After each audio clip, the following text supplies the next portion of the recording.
Hi everybody, Kim here. Welcome to Sacred Elohim's Diamond Light and Pearl Ministries. I'm your local rabbi and minister. And today's just a discussion about myself, explaining who I am, what I am, and why.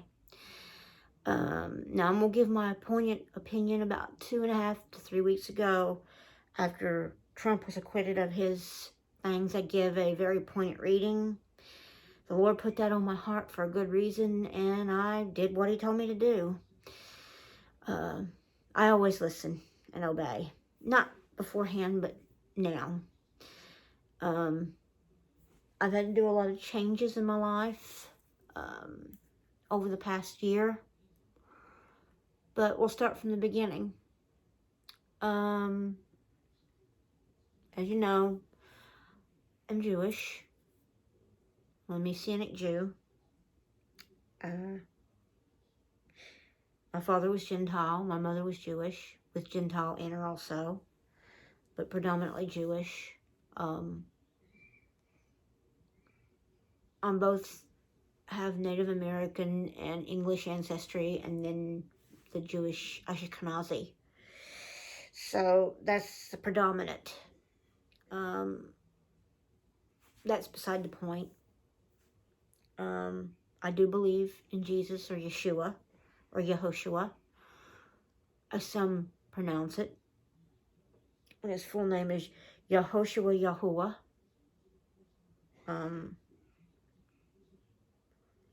Some call him Yahweh, but it's all the same. It's the same entity, same being. He's human.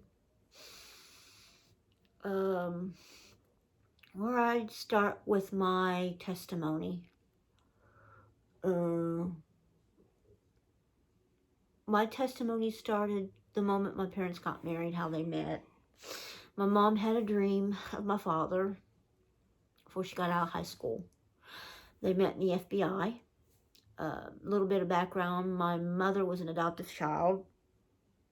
The two parents that adopted her were German. They were very loving, very caring. They adopted a Jewish child into their home. My father was predominantly Southern Baptist, come out of the Church of God. My mom come out of Baptist, so they were both very religious in all retrospect. They didn't always agree with how the churches did things, but they run their home as the best they knew as a godly home should run. My father come from having an older father and a younger mother, and the younger mother being abusive, and she was also mental. She was also an alcoholic, like my mother's parents.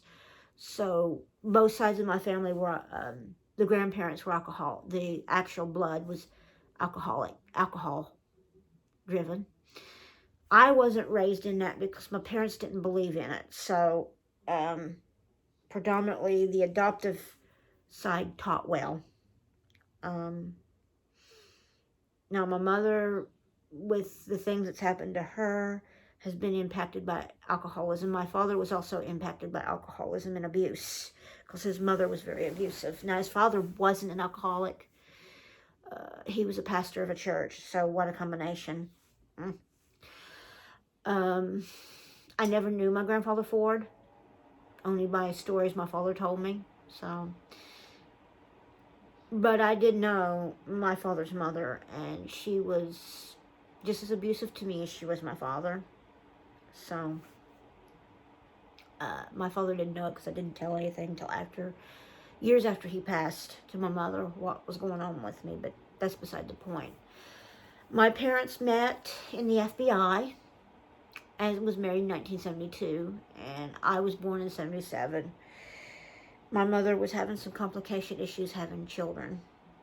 I'm not going to explain how they had me. I don't know. It was a miracle. But I do know that I had a twin that fetal demised before I was born. So I did have a twin brother. He's in heaven. And I know he's there, because the Lord told me he was with him. I was born on March 13th of 1977, which my birthday is just around the corner. To two loving parents, they took care of me. At the age 2, my father went into the Navy, and I didn't see much of my father. I didn't really know my father all that well. He was only at home 3 months out of the year, so you live with it. Predominantly the mother is both the mother and the father. So I'm more close to my mom than I am my father. I had a very uneventful childhood up until about 5 years old. Prior to my brother's birth, the first 2 of them, I was diagnosed with cystic fibrosis at 5. Springfield is what they call it, or Springfield.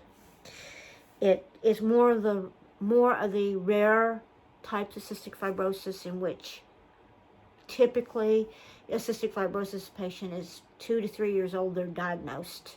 Mine was late onset, so meaning life expectancy at a later age than most, doesn't prolong life as long. The person drowns in their own body fluids. The body attacks organs, joints, teeth, you name it, which you can see. My teeth aren't exactly what they should be because of medications. But I was born into a happy home, and at age 8, 7, there was nearly a 7-year difference between me and the next child, which was my brother Ray. And then my brother David was born shortly after that. So I was the oldest of 3 children. And being born with cystic fibrosis wasn't easy trying to take care of siblings, believe me. At age 5, I was diagnosed, and the doctors told my parents unless something drastic was done, I would be dead by 21. So immediately, my parents decided to enter me into programs that would help me try to keep me alive longer. And they registered program after program after program. Meantime, I was in and out of the hospital with medications. At any given time, my mother was giving me 4, 6, 8, 10 breathalyzer treatments a day. She was taking me in to make sure my lungs was clear and nothing was responsive. I get shots in my back and you name it. All kinds of stuff was done to me, including pounding my chest. And it went from pounding to air compression, which caused bruises. Because I wore a vest-like jacket. Looked like a straight jacket, I think. But most of my young life, up until about 8, was in and out of hospitals. I took 12, 14, 15 different allergy medications. I had, 15 different inhalers I took. I did breathalyzer treatments. I had percussion 3 times a week. And that increased as I got older. But 3/4 of the time I was more in the hospital than I was at home. I knew the patients in the hospital more than I knew my friends at home. I couldn't do the things that other kids do. I rode bikes, yeah. I played Barbie dolls with my friends. I did things, but to do sports was out of the question. When it come PE time, I was sitting over at the side while the other children were playing dodgeball. And I wanted to be out there with dodgeball, and I couldn't because I couldn't breathe. The fear of the teachers is if I played the sport, I'd be dead on them. Which was true. Because they didn't want to have to deal with a special needs child. Which in the early to late 80s and 90s, that was the predominant theme, that your disabled children, where they had health issues, being born with something that would hurt them or what, they didn't want to deal with them. They shoved them off to the side. See, I'm blessed with the fact that I also have dyslexia and dyscalculia, and then I have also dysgraphia, which I was diagnosed late in my life, around 21.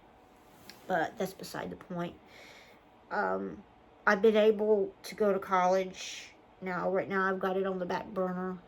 My mother's sick, but that's beside the point. My testimony is how long I've been here. So we come to the present time. I was saved at 8 in a Baptist church. I can't really say that the baptism they did on me was an official baptism because it wasn't actually official. It was just like a dunking and that was it. And I believed. I actually confessed that I believed in whatever, but it wasn't really official because it was done by an associate pastor, which was under training. And it was a form of training for him. So I was the one they picked for the training. So I didn't really actually have a home church, per se. And I was a young girl at that time, so I had some events happen prior to that at 8 that I seen some things, including seeing God in my own right mind. That was revelated to me as a child. I wasn't scared of it because I was just a little girl at 8 years old, and I see this man, and most children are very accepting of seeing something like that. And then the next day, my salvation took place. From 8 to 13, my childhood was in an out church camp, mainly Baptist church camps. In that time, my mom was doing genealogy on her roots, and that's how we found out that my mother's parents were, her mother especially was Jewish. And we found out that some of the underlying problems that she has now is due to the fact that not only was her mother an alcoholic, but also she suffered what they called late-stage Tay-Sachs. Tay-Sachs in a Jewish person, especially an infant, if they have it young, it kills them before they're 3. But late-stage people usually survive it. But it ends their life short at around 60 or 70. If it's late onset, they had 3 different stages. So her mother had the latency type. It didn't really attack her till she was like 60-some. And she died around 65, 66. Anyway, besides the point, her mother was a Jewess. And we found out my mother was Jewish. Therefore, according to Jewish custom, young women carry the Jewish lineage. In other words, they teach the home the Jewishness. So my Jewishness is not determined by the male, but the female, matriarchal. They also do patriarchal, but it's mainly the matriarchal part of it. So, therefore, my mother is Jewish by birth. And she wasn't raised in Judaism. She was raised by a Gentile family through adoption. And I look at them as being as much my grandparents as my actual blood kin. Now, my mother, after doing that, was a different viewpoint for myself. At 13, you're saying, well, okay, I'm Jewish, but yet I was raised in Christianity. So what am I? I questioned that. And I still had a very close relationship with God at the time. But it wasn't like totally a spiritual thing. I hadn't really got spiritually involved with the spiritual side of me. I had visions in that, yeah, and wrote them down at 13, predominantly. But at 13, most teenagers are thinking about boys. I didn't think about boys. I was thinking about my health. I was having a hard time breathing most of the time. I was on 80, 90 different medications at the time. I was in and out of the hospital. So my life wasn't dating 3/4 of the time. It was mainly in the hospital. come around, my parents decided to bring me back here because of certain issues with the military and moving to Philadelphia, and that they didn't want me in the high schools there. So I started my high school year uneventfully at Arndt High School. And again, I was close to 300 pounds at the time, so children made fun of me. So I become what you see now. I was very into singing. I was in rock bands. I was doing the things that teenagers normally do that the grandparents hate. So me and my friends started our own rock band. But still, I was, most of my high school, I met good grades. I was an excellent student. I started exploring my Jewishness around about 18. My grandmother Adams forbid me to do it, and I did it anyway. They didn't have internet like we have today. I was just on the verge of internet coming out, so you didn't really have the things like chat rooms and cell phones and stuff like that.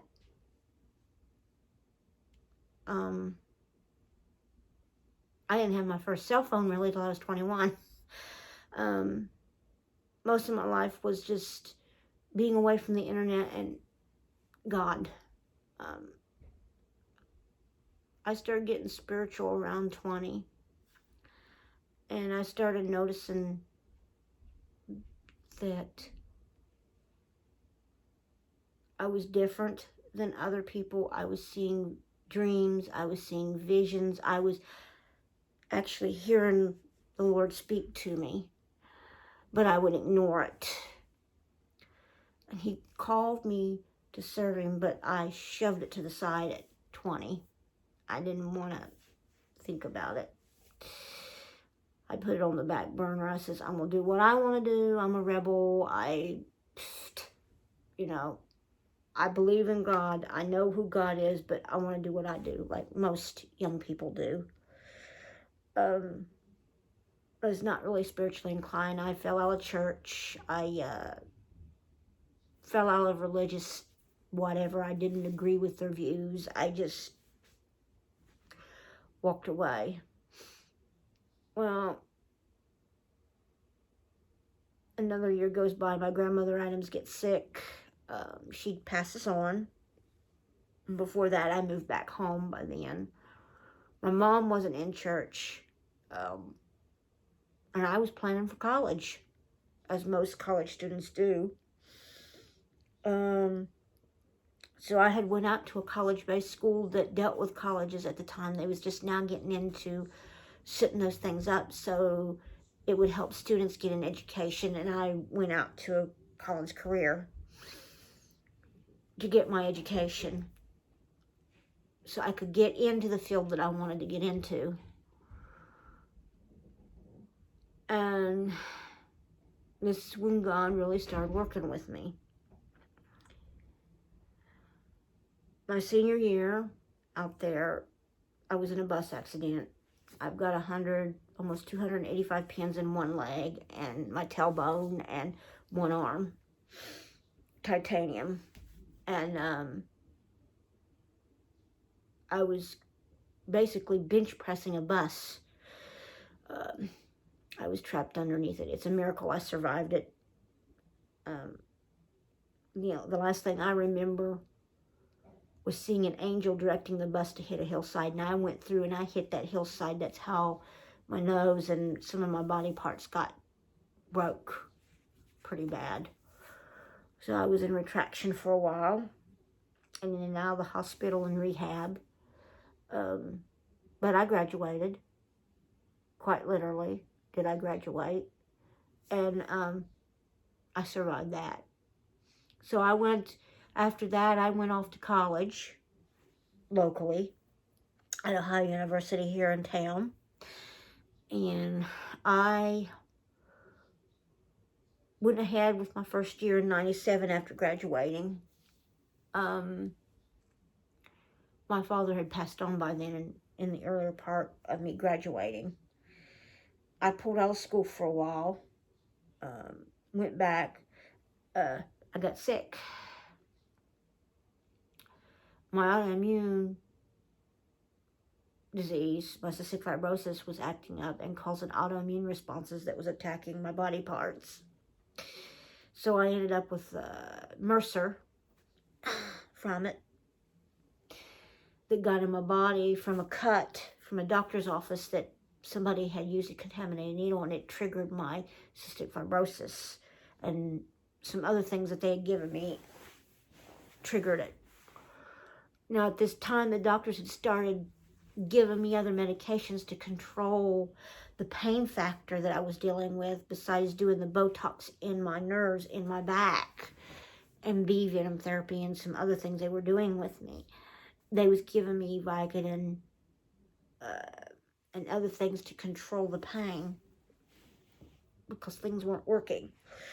I got down sick, and I ended up having an appendectomy and being in a hospital for nearly a month, which affected my grades in school a little bit. That's beside the point. The fact is, I survived another health issue, and by the grace of the hand of God. And then I got back in.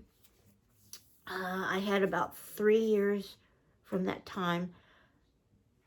2001 comes in, and the World Trade Center happens.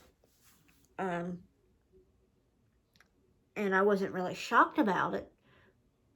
Devastated, yes, because a lot of people got killed. Some people I knew got killed. And it's still fresh in my mind seeing this all take place. And this is when internet first really got big and everybody was on internet. At that time, I was dating my husband online. We had met in a Jewish chat room by a few Jewish people. So I was exploring my Jewish side of me and learned quite a bit and got interested. And one thing led to another, and I got married. Now, I had started drifting away from God and the Bible and other things, pursuing my pleasures instead of God's, but that's beside the point. I met my husband, we got married in California, and then my mother moved out there, and I went to a city that nothing but pleasure.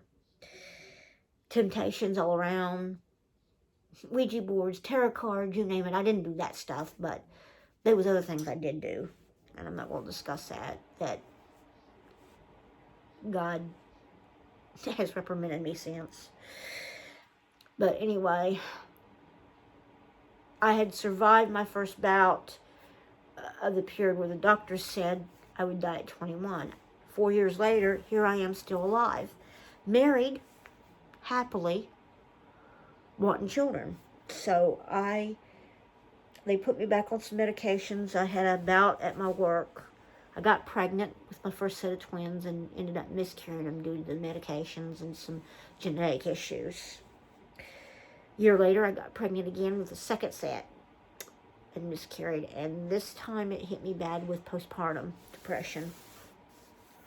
It took me nearly 2 years to get over, but I got over it. I kind of like forgot about it and put it behind me, even though in my heart I had a lot of bitterness and resentment, and I wanted nothing to do with God. I had walked away from him, basically turned my back. I didn't know what else to do after my brother David's death, and that it just ended the whole thing for me. I went back to school. I learned massage therapy. I did some RMA studies for my college, and I had put myself back in to college to get things done so I could get my degree. Well,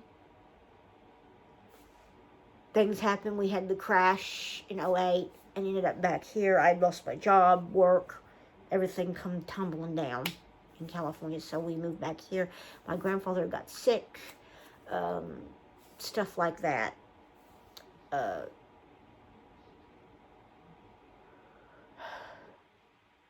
And then one day,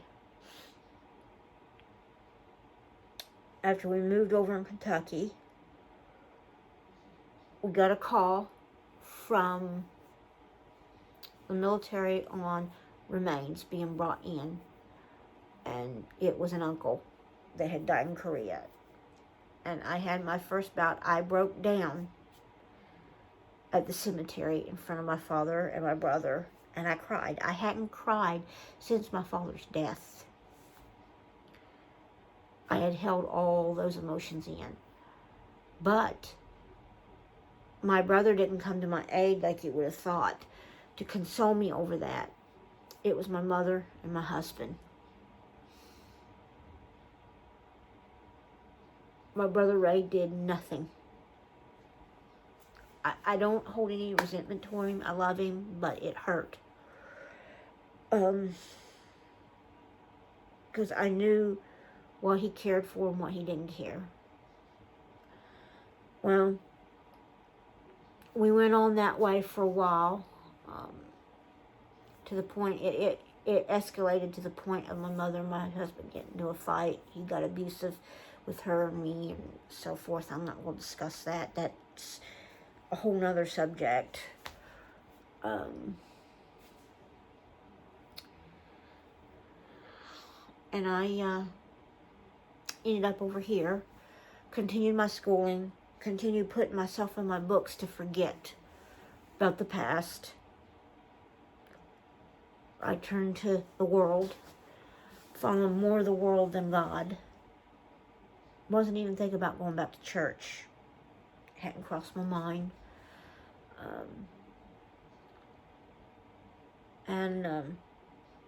About 6 months before my mother got sick, I ended up going back out of remission from my cystic fibrosis. That was nearly 2.5 years ago. And the doctor started pushing pain medications again. They had already put me on blockers for my autoimmune response. And I was not faring very well. I was getting sick. I was gaining weight. So to deal with the pain of the needles going in me from the Botox and everything, they started giving me barbiturates. They started giving me morphine. They started giving me OxyContin to deal with the pain, Vicodin, stuff like that. And I wasn't faring very good with it. I was getting addicted. And I knew it started just like taking it once a day.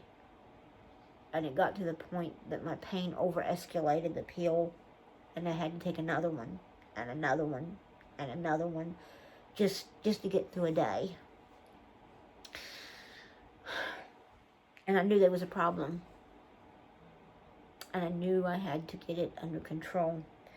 But when it got to the point, they put me on a medication called Single Air. And the side effects from it totally blew my mind. I was sleeping all the time. I was mentally depressed. I wanted to kill myself. I wanted to do whatever. Psychotic episodes. It was not normal for me to be that way. I'm a very upbeat person. I'm happy 3/4 of the time. I laugh. I love life. And this was not like me. I didn't feel myself. I wasn't myself. I wasn't happy. It was the same feelings I had the day that I lost my babies without the tears. And I couldn't deal with it. Because I kept saying, I'm an empty tomb. I'm a graveyard inside. I need to kill myself because of this. And it wasn't right. And so I was dealing with the stresses of whatever was going on. My husband worried about him, my mother worried about him, the fighting between them, who names it, and some other things. I got very opinionated, And through this whole transition, I was jealous and angry and ravenous about other people's health. Why couldn't I be like them? I got very prideful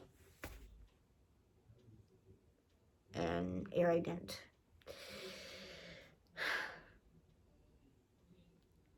And then once I come off the medications, about 6 months after that, I had started the transitioning off before we left Kentucky.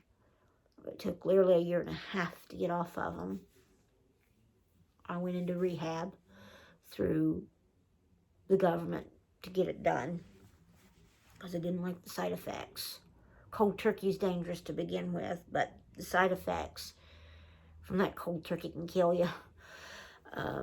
I didn't want to have to deal with having a addiction because I'm not one that normally takes drugs. I don't pop pills. I'm not a pop pill popper. I live with the pain rather than pop a pill. That's how I am. So I started researching alternatives and I started eating a little better. I'm still having some issues with some things because some of the pills I had to deal with drinking things that I shouldn't be doing, and it's hard for me to break it, but I'm working on it.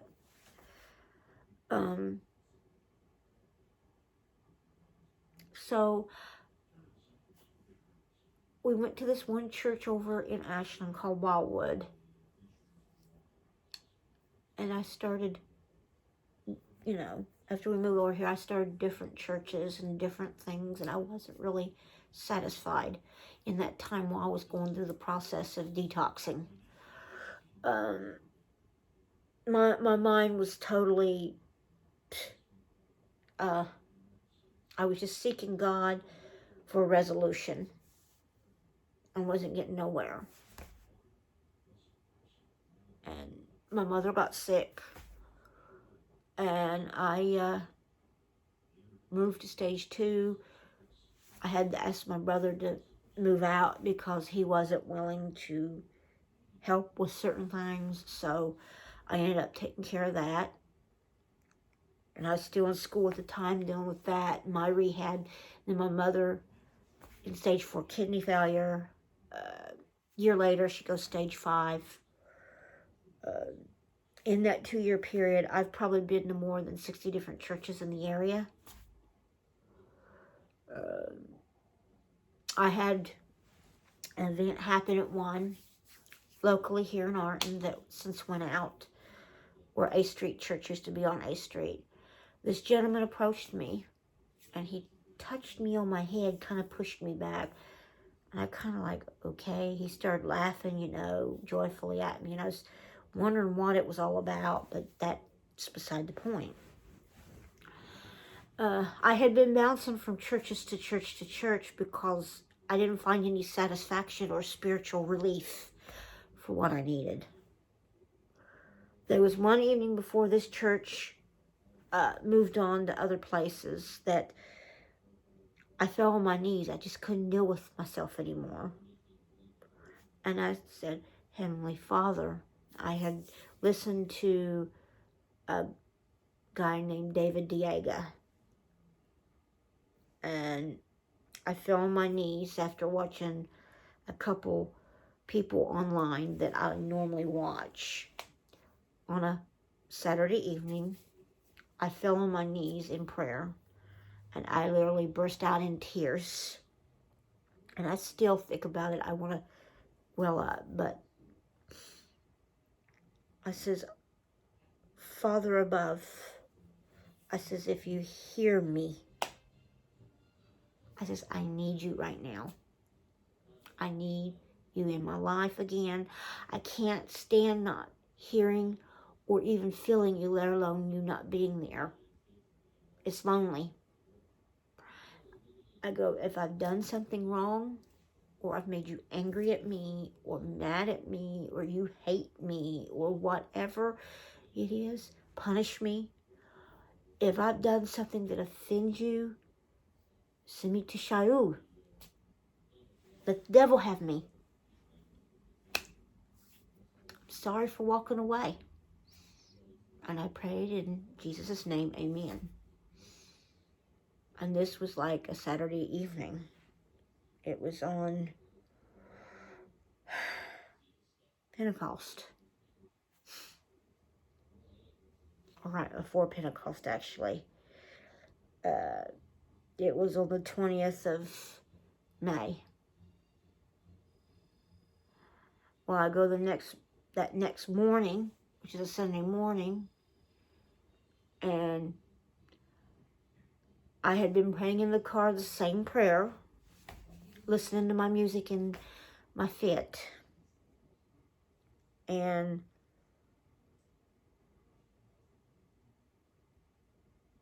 I didn't expect anything to happen. I went that morning. I sang a song, a Hebrew song in Hebrew, which also in America means "How great is our God," by a Jewish man. And then I sit down in church, and I listened to other people sing for about an hour, and then we had an hour of church, and then they let go. It was in walking distance that day, so I had took my car, and I had a strange occurrence with me. The same place here, the guy touched me, started burning. And then my whole body was burning with this overwhelming surge of like heat from top to bottom. From my toes to my hands, I could feel it. Not like these little stick your finger in a light socket and it knock you back. No. It was just like this overwhelming fire. And I couldn't shake it. And it hit me. And just before they stopped the preaching, I fell at the altar. And I was trying to figure out what was going on with me. What was I feeling? What was this? I never felt what the Holy Spirit felt like, so I wouldn't know. Because most of the time they teach, in most of your churches, they teach that the Holy Spirit, the spiritual feeling is no longer needed. He's there, but we don't need to feel what the other disciples felt.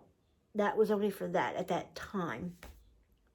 I'd never experienced a Holy Spirit moving.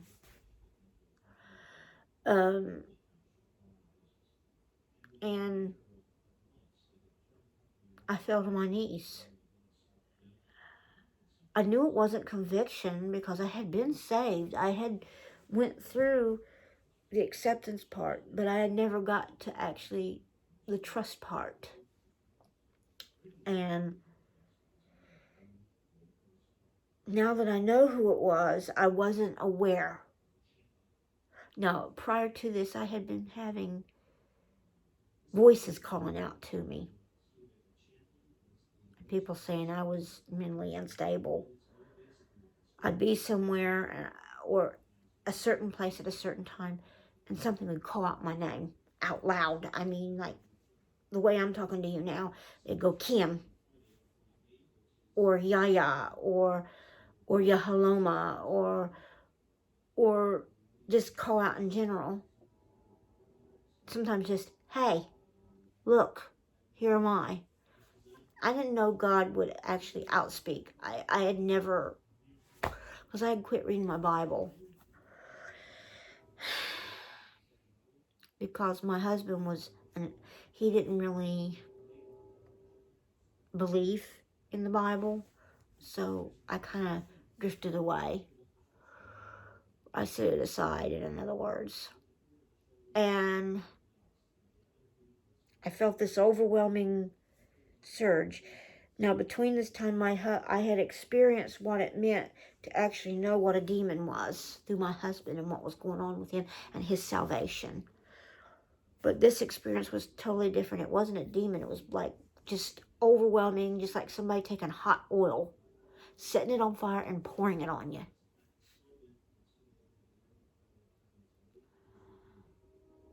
And I fell on my knees, I prayed, and then I revelated to this woman. It came out of nowhere. And got in the car and I just like was stunned. I wasn't a member of this church. I was just attending it, generally. They knew I had a gift, but I kept it well hid. I kind of ignored it up until that point. And from that one point, I was looking for what this was. I went to church, to church, to church, literally looking for answers.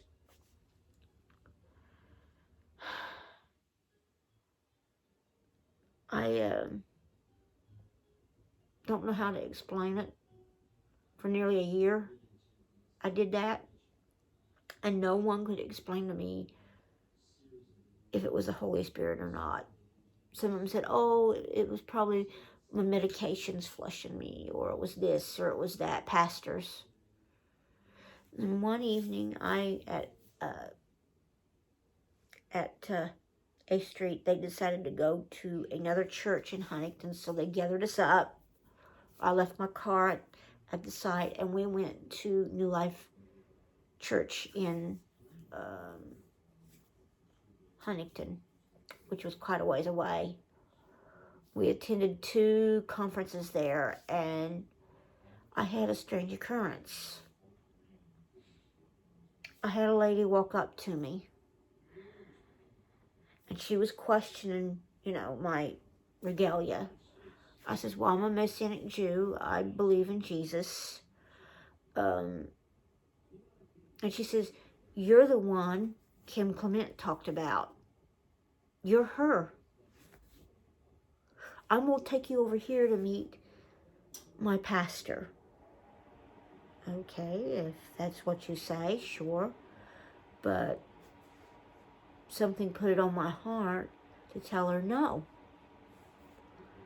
And she kept pressuring me and pressuring me and pressuring me. I said, no, it's not time yet. And instead she wanted to pray with me. So we prayed. I proceeded to go out the door, and prior to that night, I had went to the altar and prayed to God about certain things. I'm not going to go explicitly what he put on my heart to pray. And I don't know why it was put on my heart. And I spoke it in another language. I'm not going to say what language. But they understood that language. And then we went home, and then I got back here and I drove home. It was kind of like, I didn't think anything about it. And in that time, this little church had some events happen that closed its doors. So I had went back to going to other churches to about May of 2019. And we did 2 more weeks at this New Life congregation before I went to C3. Now, C3 before Easter had their doors open, and then they closed the doors of the church. Apparently something happened that the church couldn't uphold themselves or something. I don't know. There was some faction going on in the church or something, and it split. And their doors was closed for about a week in April. The last 2 weeks. And it come around about Easter. I was going to go try this new church at Winnie, Impact Church. I kind of hesitated a little bit because I wasn't for sure if I was ready. So I went to another local church. Somebody I knew. Wasn't satisfied there either. So I sit, kind of firm for about a week at home and rested. And I decided out of the blue, it come to mind that I was going to go to this Impact Church. I wanted to hear what they were about. I wanted to see, if it agreed with some of my views. Now, in this time, I hadn't really done any spiritual searching. I was just trying to find out what my whole concept of this feeling, this power that came over me. I had went from place and nobody could explain it. Nobody knew. Nobody talked about it. A spiritual awakening. Let alone what the whole thing was. I knew what salvation was. But there was one key element missing that I know now that's important. You've got to trust who the Lord says He is. And I had faith, and believed, but with that belief is trust. And we'll get to the subject later on that. I attended their first meeting. They invited me in. They didn't really ask many questions. Other than I told them I was Jewish. I was a Messianic Jew. They kind of, I don't know how to explain. I guess they were shocked that a Jew would attend a church instead of a synagogue, but there's no synagogue around here. So I attended, enjoyed it. Didn't really move that much. Didn't really get into it that much. I more so listened to what they were saying. They invited me back another week. So I attended a service at Pentecost. It had been nearly a year to the date that I had that feeling. So I attended another Sunday service, and they started questioning me a little bit as to who and what I was. Well, in this time prior, some of my college required me to take medical classes, and I'd been doing it for like 12 years, 13 years. I had some other things I was doing with my ministry and stuff like that. And I was just taking the classes to get the classes in that were required for my medical through Arlington, because I had been going through Arlington off and on, and I hadn't really got too involved with it at all. And they was questioning me. I says, I'm Jewish. I believe in the Messiah. I'm Messianic, in other words. That's what it means. Messianic means a Messiah believing. I believe just like you do. I have no different views than anybody else. I says, I'm not your typical Messianic Jew. Most of them still try to integrate Torah. I don't believe in Torah necessarily on paper. I believe it's written on our hearts and minds, which I do. And then one of them come out saying they had prayed for me to return. All right. You know, I took it with a fair level. I didn't want to embarrass them or anything. I didn't think that anybody would, And by the end of the service, I was up front in tears, crying in repentance. This is very hard. And I told him I'd be back next week. So ever since then, I attended Sunday services and I got involved with life groups and so forth. Since then, I've had somebody call me out on Christ using them call me out. Well, in this time, I started getting a little more spiritual. One evening, I was sitting down listening to a pastor that I well know that was Jewish, Sid Roth. I'd come home from church and I normally do a 3-4 hour Bible study session before I do my classwork. And all of a sudden, out of the blue, I had this notion to write. And I started writing this thing, and out of the blue, it come out of nowhere. About 3-4 pages of writing. And it was pertaining to me. After I wrote it, Then I read it, and it hit me. That same feeling again. At 2 lines it says, do you know me? Do you really know me? And then it went down about 2 or 3 more lines. It says, and now you shall know me. And all of a sudden, out of the blue, I felt this entity, something around me. And I took this insatiable, I can't explain, like pressure on my head, and my heart was like burning.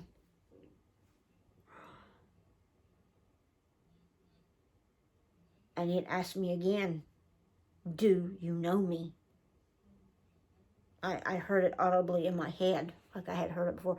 Do you know who I am? And why I have been gone so long? And why I have not answered yet? And it was literally that moment, that key moment after events. In this time, I had revealed that I had put on the back burner being a prophet, that I had been called to do. And I had put on the back burner serving him in that capacity. And that a particular preacher brought it forward, or should I say bishop, I'm not going to name names, that was there. Throughout this question, God questioned me, what would you have me do? 7 people answered the same question. And it hit me. And then that evening, the next evening, I was reading this writing that I had did, and it hit me. It says, you shall know me. And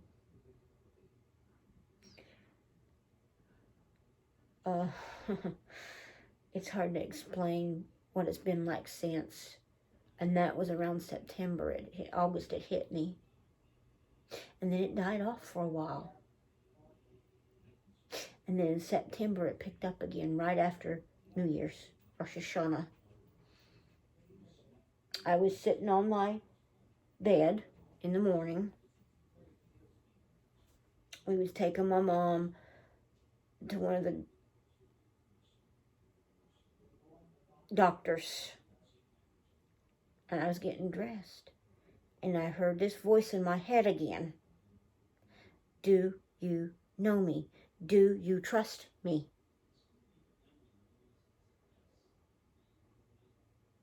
And I go, okay, I'm really feeling weird here, or I'm psychotic. See, I'm very analytical when it comes to things. I'm not one that questions the mind. Do you know who I am? And why I am here?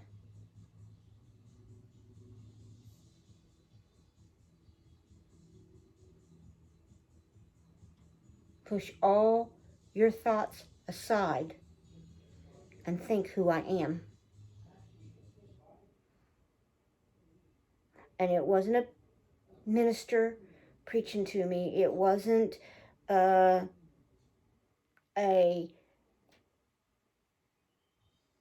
teacher teaching me. It was a voice in my head. Now, some people would say you're crazy, but when you hear a male voice speaking to you, questioning you, and logically, through what I've learned, what little bit of milk that I've learned with the word, you question all spirits, good or bad. I says, if you're a good spirit, I says, one way or another, I'm going to try you. And he goes, try me.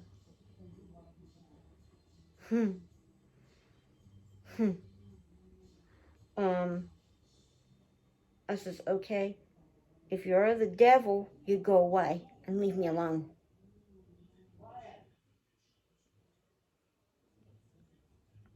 And it shut up for a while. And then all of a sudden, it knocked me back on the bed. Who do you think I am?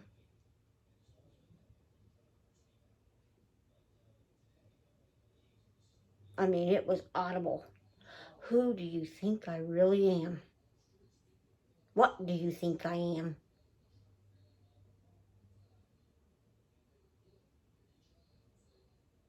I couldn't breathe. I couldn't get up off the bed. I was literally pinned to the bed and could not explain why. And he says, answer me.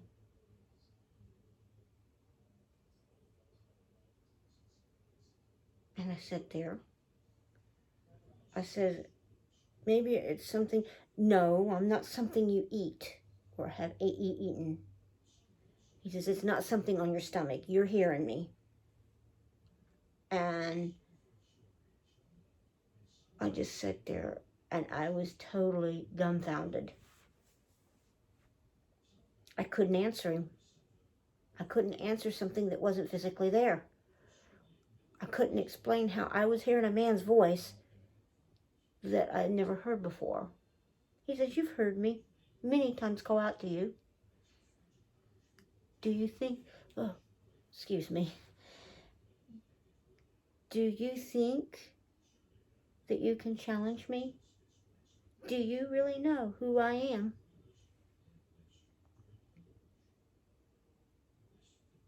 He says, I'm going to hold you until I get an answer. And I sit there for about 35 minutes. And I started nitpicking everything that I knew that I had learned. The perception of what I remember being taught of the Bible that God was.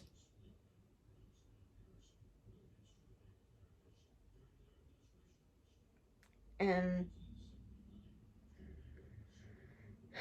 don't get me wrong, I'm not saying that each individual part is not important. The important fact was hearing what I heard. Do you know who I really am? What do you think I am? Do you not remember reading what I made you write? Do you not remember what I told you in my letter who I was?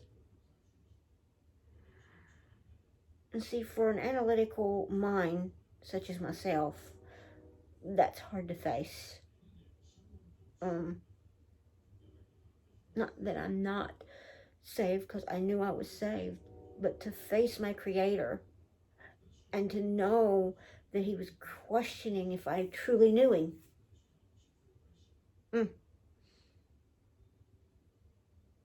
I sat there for a minute. I couldn't speak.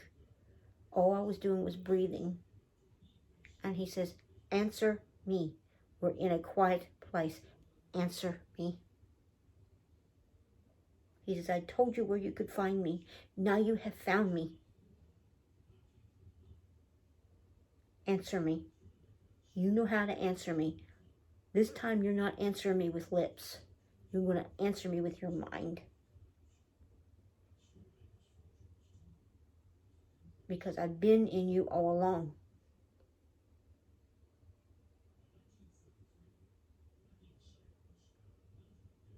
And I sat there, I says, how do I answer something I cannot see?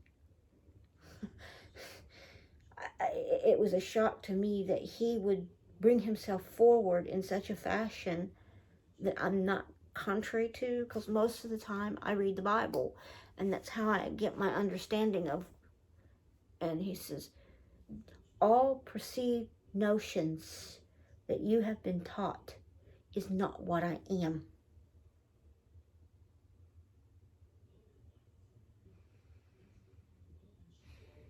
I mean, I've not told David this. I've not told anybody at the church my experiences.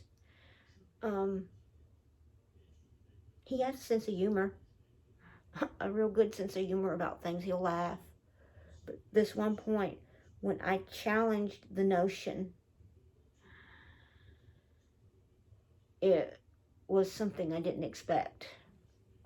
He says, Who do you think I am? Did I not tell you who I was? Child, did I not tell you who I was? And then I'm not letting you go? You're mine.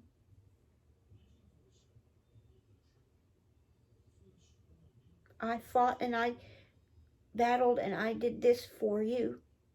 You're mine.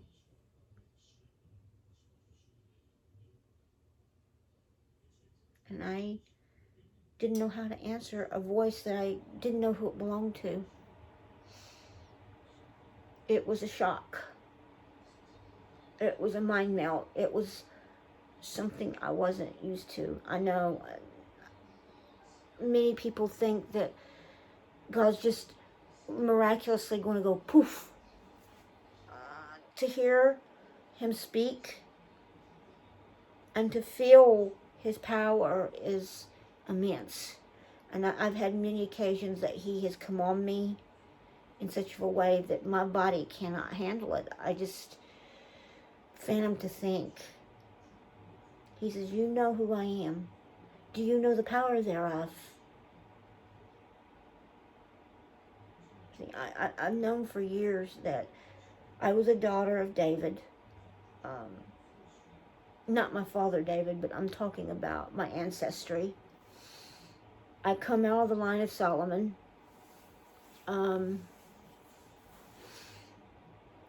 And there was promises made to that branch of out of Judah, out of the line of Jesse, of a Savior. And he chose Mary, which would have been my great-great-great-great-great-great-grandmother. I know my lineage is out of Joseph, his son James. We've known that for years. But to face, it's hard to explain. Because I'm 14 generations removed from my natural birth family. Per se, maybe 28, I don't know. It's distant. But Jesus was 14 from where he was, and then David, so forth and so on. I am a daughter of Abraham, Isaac, and Jacob. To face my Creator and what he was all about is a stark thing.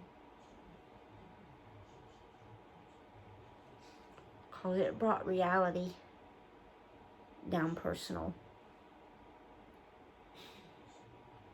It's something that if everybody knew my total connections to what's going on and how he shows himself to me, it's stark. I will say that my mom had given me back to God at my birth. All her children she has. But to actually feel the presence, it's a total different game changer. But anyway, that one pinnacle, first day my mom started her eyes, he says, who do you think I am?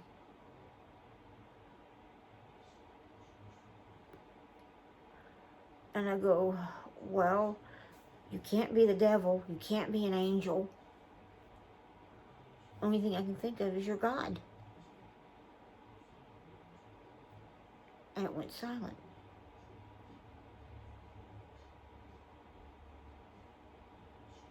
And I was still having this pressure on my chest, hold me on the bed, down. It wouldn't let me go.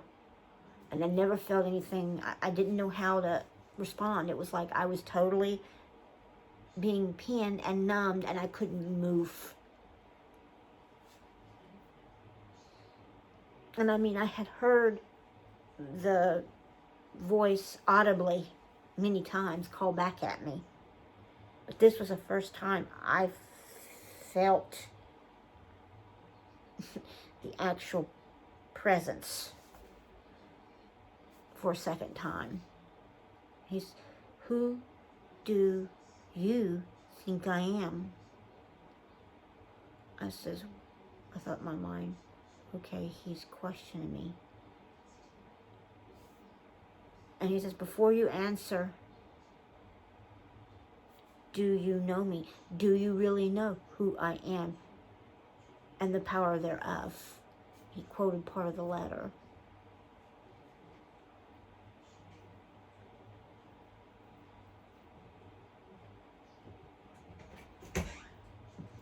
I'm busy right now.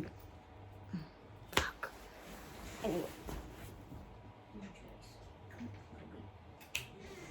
Anyway, sorry about that. Anyway, he questioned me. He says, you read my letter that I had you write. Do you know who I am? He says, I hit you once before. In that letter, I said, you will know me.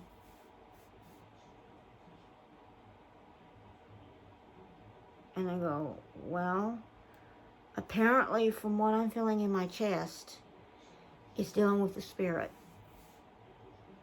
Correct. He used the term ruach, his breath. But there's more to it than that. So I sit there for a few minutes, and the pressure, just like if you feel somebody holding you with your arm, didn't let up. I couldn't even rise from the bed. He says, you know who I am. And I sit there and I pondered. Well, I'm assuming what I'm hearing is Jesus.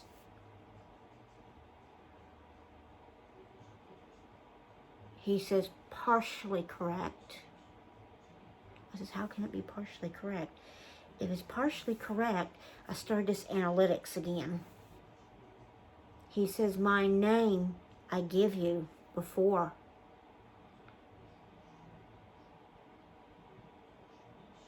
And I go, Yehoshua. You're right. And I go, I'm assuming the yahuwah part is God. He says, you're right again. And he backs off and I get up. And he says, you know why I'm here. And I sit there. I says, I don't know why you're here. He says, because you prayed me to be here. He says, do you understand why I asked you who I was? Do you really know what I am to you? I says, well, you're the Heavenly Father. I know that. Avi. Correct. Do you know the power thereof? I says, well, from my experience here, it's a lot. And he kind of chuckled. I didn't expect the sense of humor he had, you know. And he says, there's much more than just what I am to you. He says, do you trust me? He challenged me, testing me. And I've had bouts where he's pinned me to the bed for faith. He's pinned me to the bed for just about everything. I'd be Bible study and he pushes me back. It's been a very eventful learning experience. Now, I'm not saying it's bad. It's actually good. I enjoy it. But this first experience I had with him was an eye-opener. His full name is Yehoshua, Yahuwah, or Yahuwah, Yehoshua. Yes, he is the Son of Man. He is the Son of God, but yet he was God. And to understand that concept is a hard thing for me because I have never experienced a spiritual experience. I've had outlined things that he's done or showed me. But now it's a totally different game. He calls me into account. And I've had sometimes he's like made himself known and I try to hide it. And it's not easy to hide.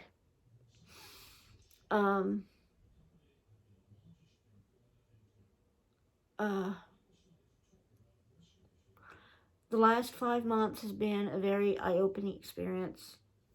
The whys of the Bible, him revealing things that I didn't expect him to reveal. Things that are overlooked, things that haven't been preached on, things that aren't discussed. Things he wants me to allude to, things that he showed me that is immense. Simple things, but things that people miss.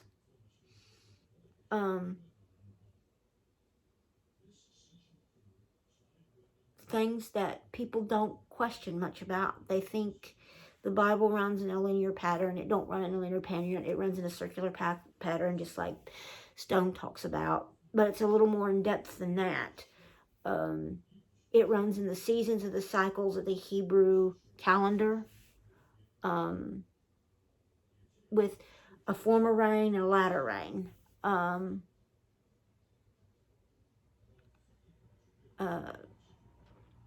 He's been very intimate with me in revealing things. So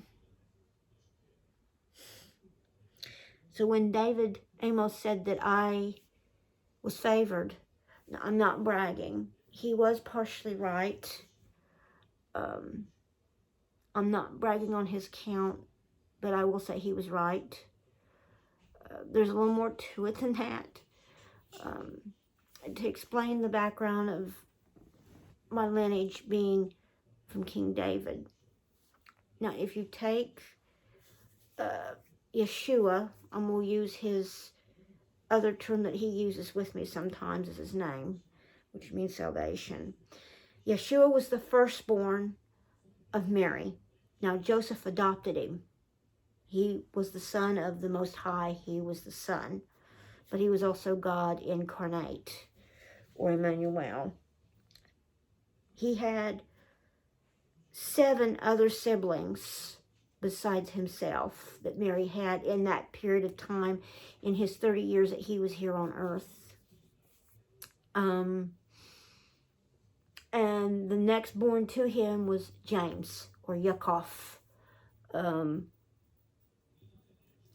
My lineage comes out of Yaakov, the actual firstborn son between Mary and Joseph.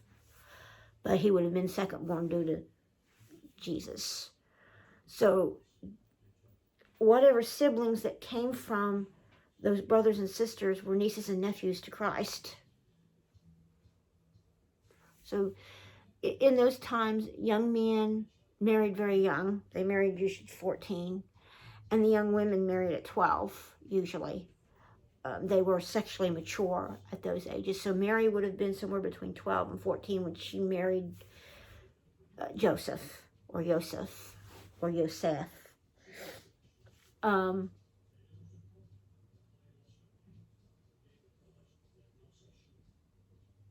understand the connection, my lineage goes back 14 generations, maybe 28 generations to that point. I am a Bat Abram and Bat David, a daughter. So therefore, physically, Jesus, as the Gentiles know him, would have been my uncle, a great, great, great, great, great uncle, very distant, very far removed. Technically, if David was still king today, that lineage, I would have been a princess, and I would have been married off to another kingdom. That's beside the point. But the ironic thing is, I'm married to the other half of Mary's family, distantly from me. My husband comes out of the line of John the Baptist, or Jehoiakim. which would have been a cousin to Mary. And he was out of the Levitical line. Now, Jesus did have Levitical in him, apparently. But I'm not going to say that otherwise. But the only reason why they would refer to him as being a rabbi, a rabboni or rabbi, is it means teacher. And usually that term was used as a Torah teaching scholar. So he had a little bit of the Levi somewhere in the family of his mother somewhere that cohesed everything, but that's beside the point. The point is to explain my closeness to who my family is and where Jesus lied. You're taking anywhere from 14 to 28 generations. That's nearly 2,000 years later. Here I am, born to a mother that comes out of the line of David, direct descendant, a direct descendant from Solomon, and I'm hearing a relative talk to me physically,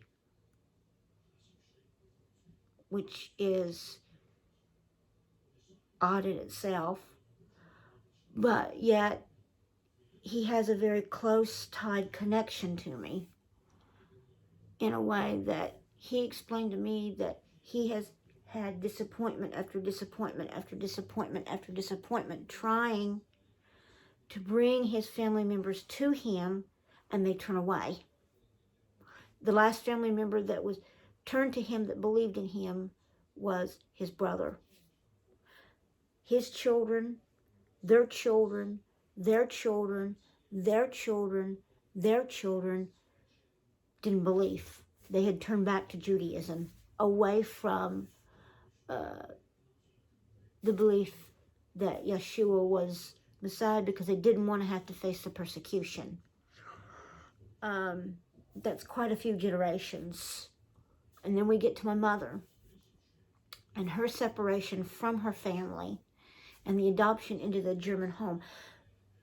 The Lord felt safe to put her in a home that would give her the opportunity to be saved, and then end up marrying a Gentile and having a daughter that was also saved, that believed.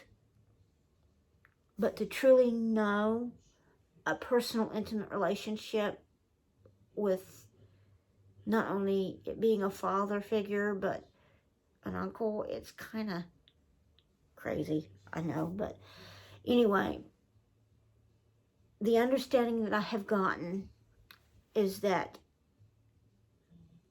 my lineage went through Joseph, one of Joseph's sons, bloodline.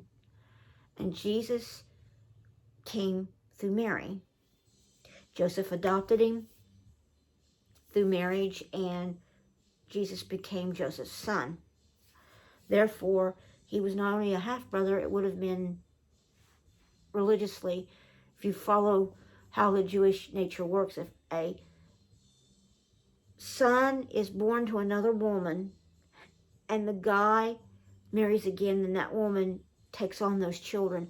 In the case of Joseph, if he died, his brother would marry his wife. Okay, so Mary would have remarried in most cases, but Joseph died at an older age, so she outlived him, and her son took care of her.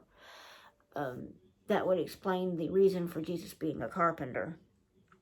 But as far as me, I'm removed nearly 14 to 20 generations, or maybe more, from the actual 33 AD crucifixion Jesus.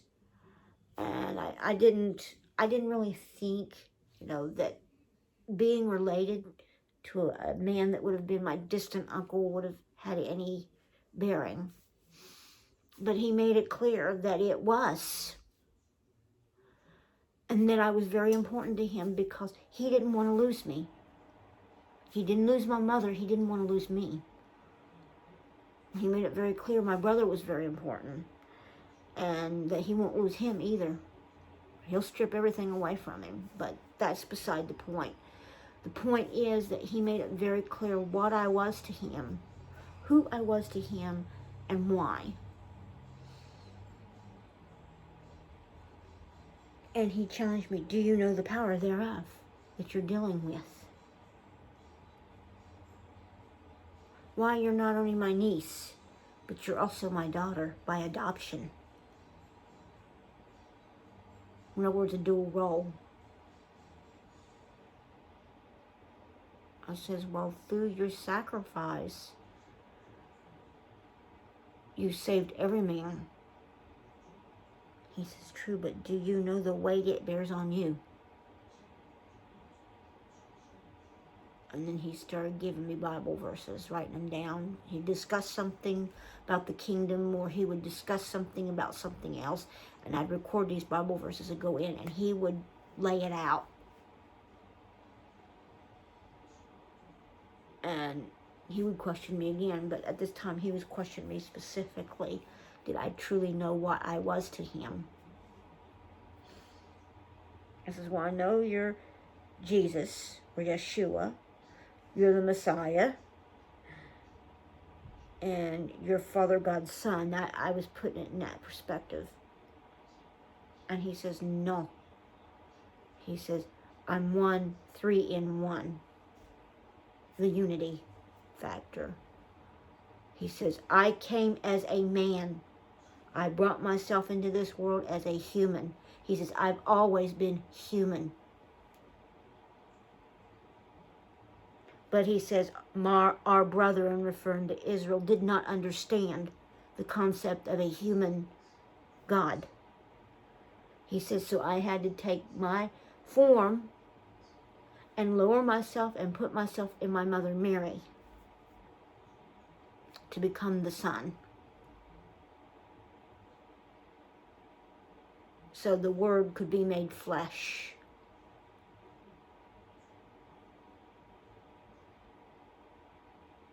And I was born to experience what you experience daily. Because if Adam and Eve hadn't sinned, you would never experience it. You would have never been born from me. He says, I created man of me. He said spirit, flesh, body.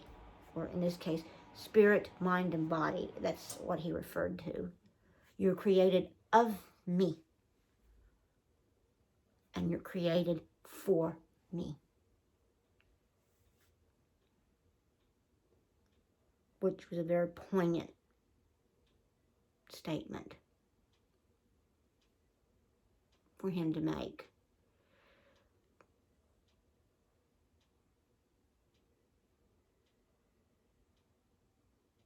And he says, do you know what yahuwah means? It means the one who creates. If you take my name and add certain letters in it, it spells Yeshua. He says, I am the good shepherd that come to save my sheep. And my sheep hear my voice. I am the Father.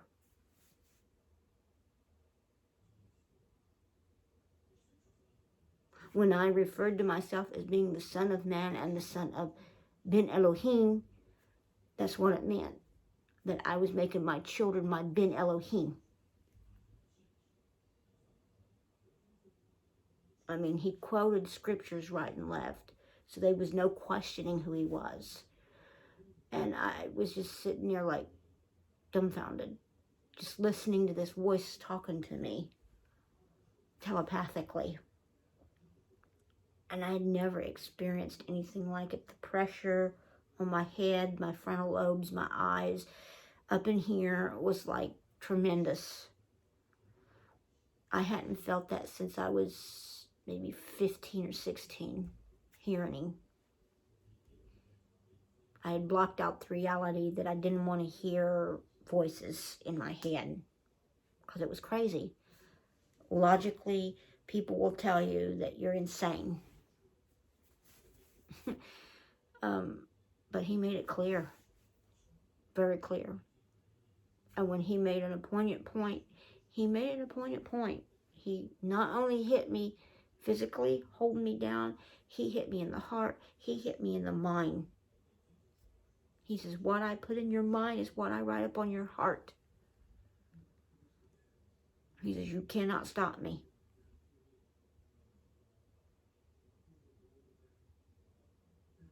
He says, do you know the power thereof? And I sit there and I didn't ask any questions. He says, you're not answering me. I says, well, I know you can kill me if you wanted to, but you're not going to. He said, correct. He says, I'd rather create life than kill it. He says, that's why I came, to stop death on my children. But he says, not all my children listen. They hurt me. He says, I judge every heart accordingly, whether they truly love me or where I never knew them. And that was an eye-awakening experience. And I asked, how do you judge them? He says, I judge them according to their inner, not their outer. He says, I judge each person. They each get judged before they even see my face to answer for their judgment. He says, right now I'm judging my church. And I'm judging them individually.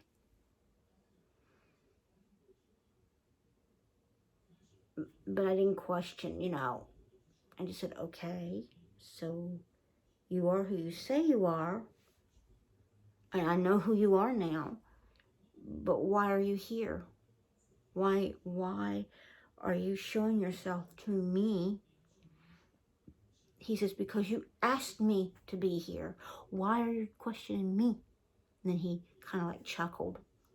I says, because how was I supposed to know it was you? I've never experienced a spiritual awakening. He says, well, now you're going to. And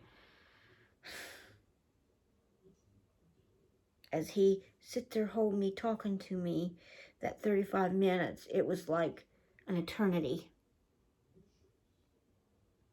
He says, now you know who I am. Are you going to question me again? I go, no. In my mind, I go, no. Why would I question? He says, now I'm going to ask, do you trust me? Do you believe in me? I says, well, I believe. I've always believed there's a God. No, believe in me. And I paused.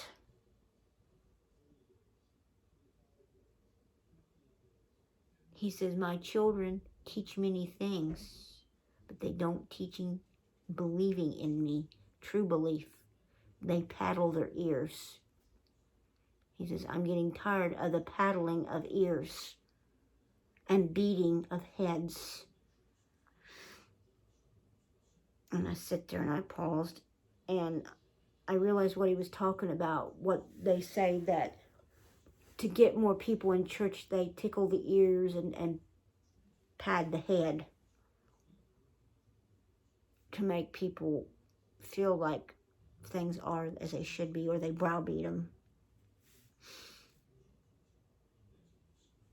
He says they tickle for the lack of knowledge and they browbeat for the lack of thinking.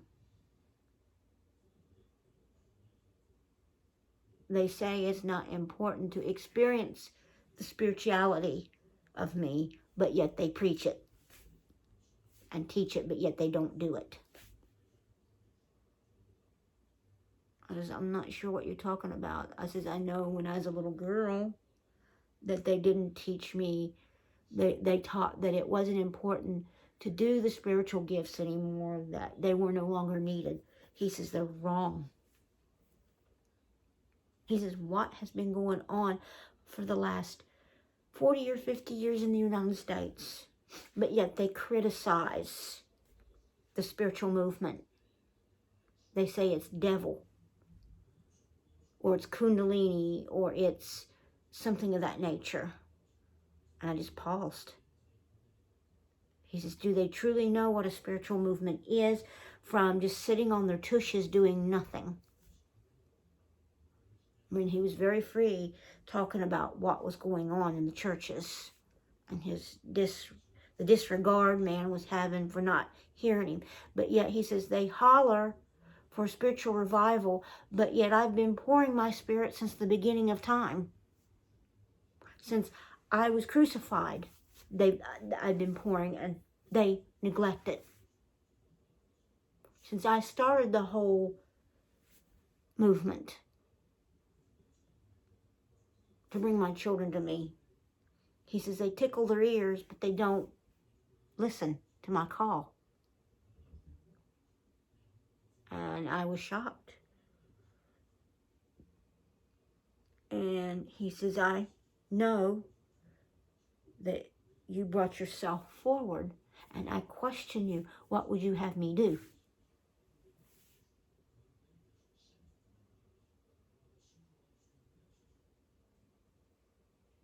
And I didn't know how to respond. Because here, logically, your mind thinks logically. You either use right brain or left brain thinking, or sometimes both. Here I am hearing a voice in my head. Logically, it says, whoa, this is not normal. And I couldn't explain it. He says, why are you thinking logic?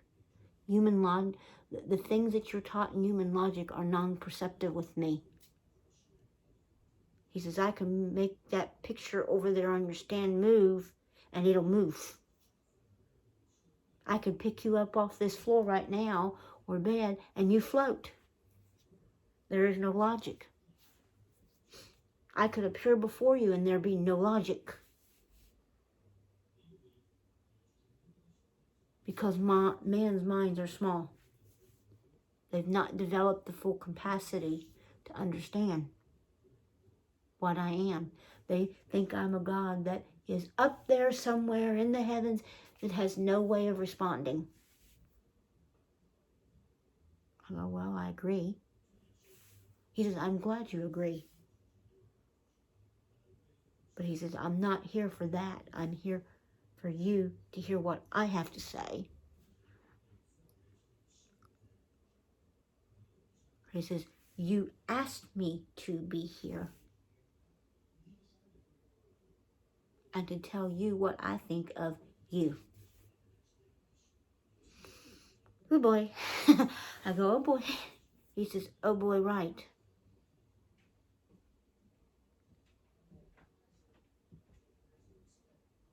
He was very serious, very, very one monotone voice at the time. He says, I'm not going to hold you here much longer. You've got things you got to do with those out from where your mindset is. But he says, I want you to think, my lady, or he said, dear. He goes, I want you to think and then come back. I will come back and speak with you again. And I go, okay. He says, I will question you one more time. Do you really know me? And the love thereof I have for you. I says, well, I know you love everybody. No, you. You are my precious creation.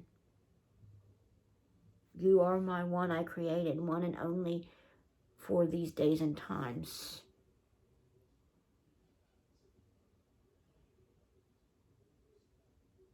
And he says, you are of my lineage. You are of my house.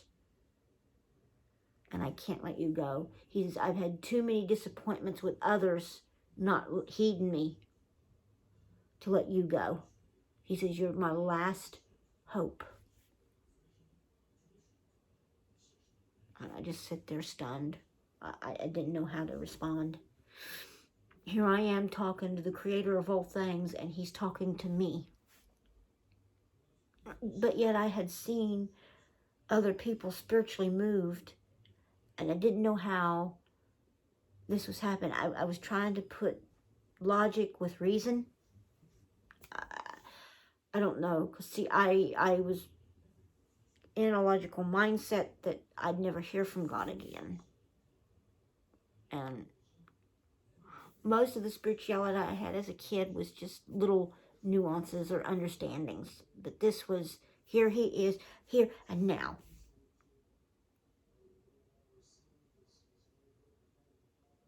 He says, do you remember back a year ago, my Esther? When he used that term, I knew he was talking to me. He says, do you remember back a year ago a gentleman touching you on your head with the anointing? And then the anointing coming on you again. That was me. I was cleaning house. Okay? But why are you revealing yourself now? You've been silent for so long. That was my question.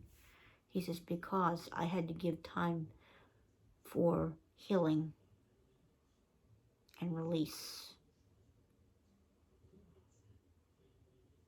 before I came back proper.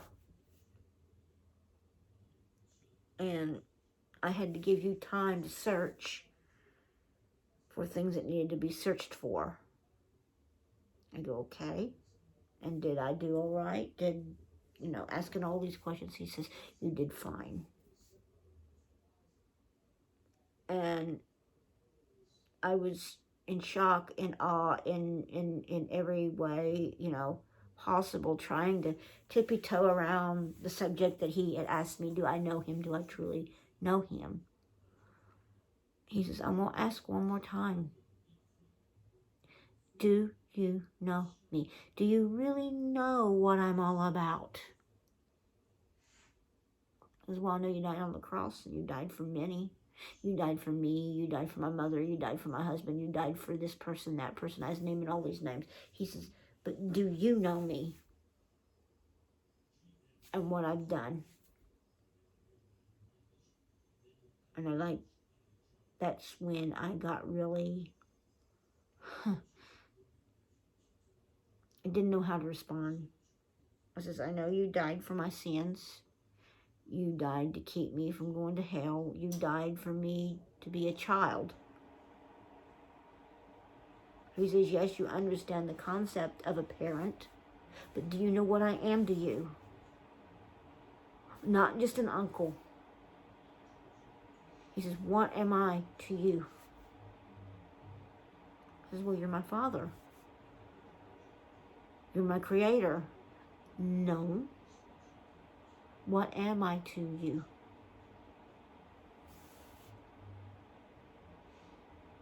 And then I had to put my mind in the concept of a parent.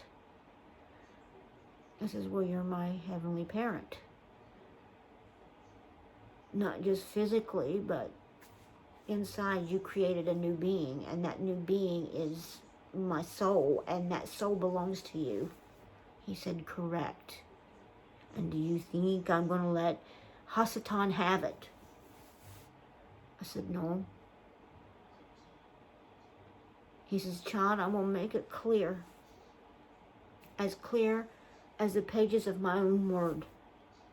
You belong to me, and no one can have you. No one but me. He says, do not question me again on who I am. You know who I am, and you know what I am, and you know what I am to you. Why question me? But I says, you taught us in the word to question all spirits, good or bad. He says, but I'm not a spirit.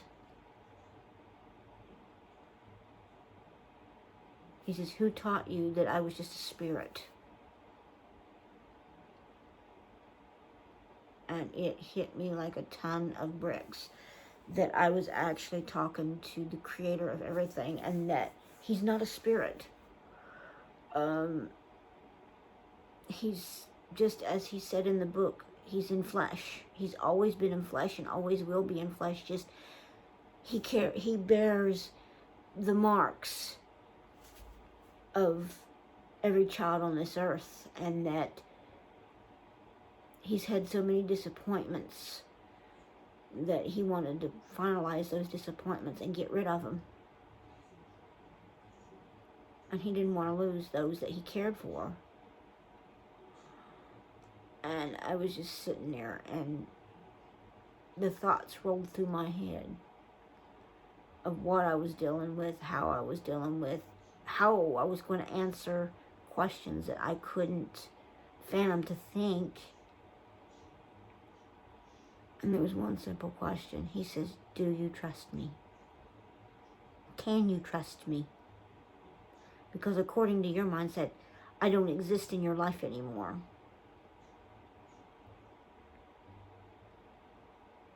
And I just floored when he quoted that thing from my memory and told me what I had said all those years ago, that I didn't want nothing to do with him and I didn't trust him anymore. I had walked away and trusted things of men. He says, you said you did not trust me. Why did you say you did not trust me or believe in me? He says, I understand you were in pain, but why deny me? Oof, and it hit me. And I just, I couldn't think, I couldn't imagine how much pain he had, because I said those words. I mean, I didn't like blaspheme. It was just, I was saying them out of pain. He says, you pushed me aside and it hurt me here. He says, that's where I'm holding you now. That's where I hurt. He says, I loved you and I always will love you and I always forgive you for these things. But it's always going to be a reminder. Yeah, I'm digging. And I just sit there and I fan him and thinking about all the things that happened, and I says, well, I said that out of pain because of losing my babies. I said that out of losing my brother. I said that out of a lot of things, and I just built a resentment wall and just closed in. And I turned to the world, and it wasn't right. And he knew it wasn't right, and he clarified it clearly. And that was the first time actually experiencing an actual discussion with him mentally about how he viewed things. He says, I don't expect my children to be perfect because they're still walking on the earth. But I do expect them to try to come to me for forgiveness. He said, when you done that, you didn't come to forgiveness. You got stubborn and pride, and you put up walls and ignored me. He says, I called and you ignored me. He says, how do you expect me to speak out loud now when you won't listen? And I just sit there and I started crying. I says, I'm sorry. And I didn't know how to think. I didn't know how to feel. I'm hearing this voice within my head telling me that I had done wrong, subconsciously wrong. And it was so strong, like right now, my head's hurting right now with it, just talking. And the thoughts, the feelings, the overwhelmingness, just, but yet there was love in it. There was chastisement, but yet love. And I felt peace with it. And I just come out, I says, I'm sorry for whatever I did. I mean, I can't take that back. I says, I says, if you feel that way, then judge me now, send me to hell, whatever, and I'll go there and serve my time. And he said one word. He says, no, you're mine. I says, what do you mean? He says, you're bought for, you're paid for, you're mine. You can't go to that place, to the prison of the bottomless pit.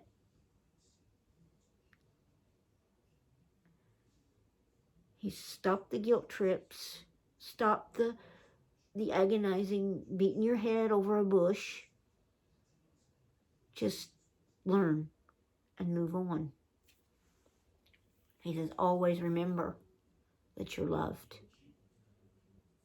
and that I'll give the world if I have to. But don't ever turn your back on me again.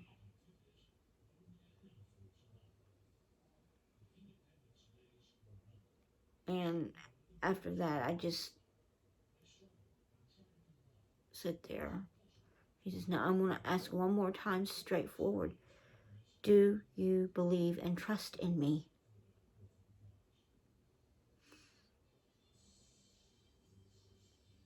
And I sat in the bedroom and I said it very softly. I says, I do. He says, good. It's what I want to hear.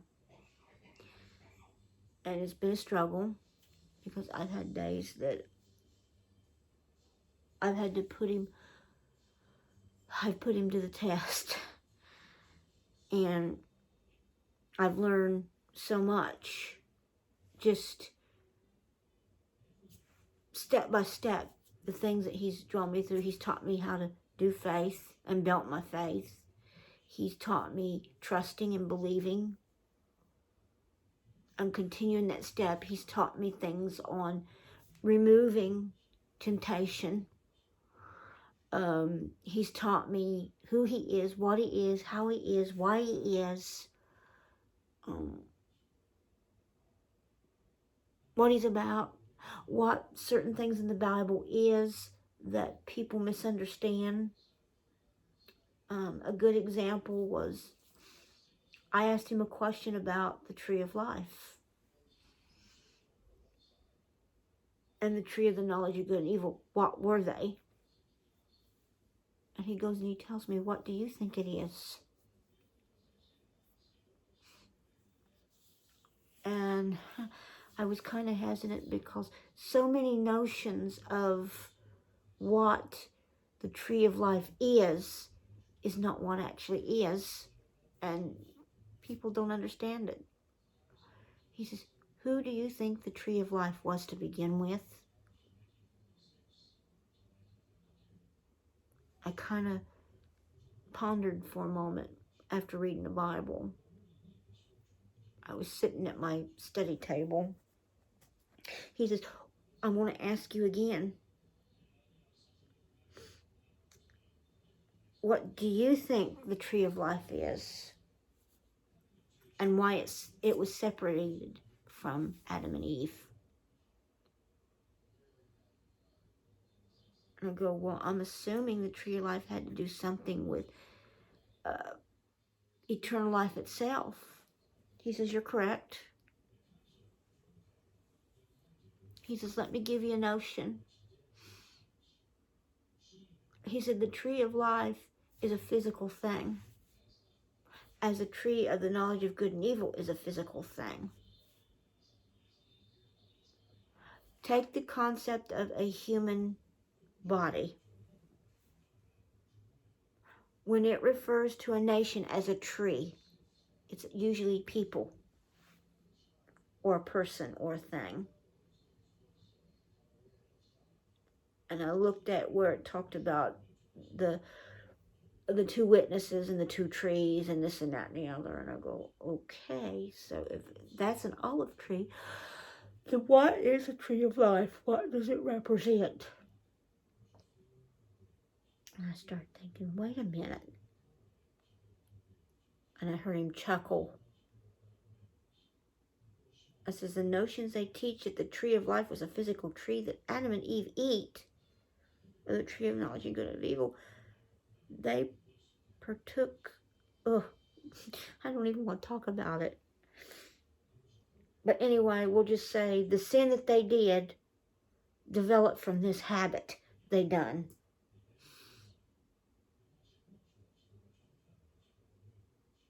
And they shouldn't have done it because the devil talked him into it, basically. And it was so sick. And it was so simple what he did to make man fall. That's why we are the way we are today, because of this one particular thing that Eve and Adam did that broke the Ten Commandments. And it's all laid out black and white what they did.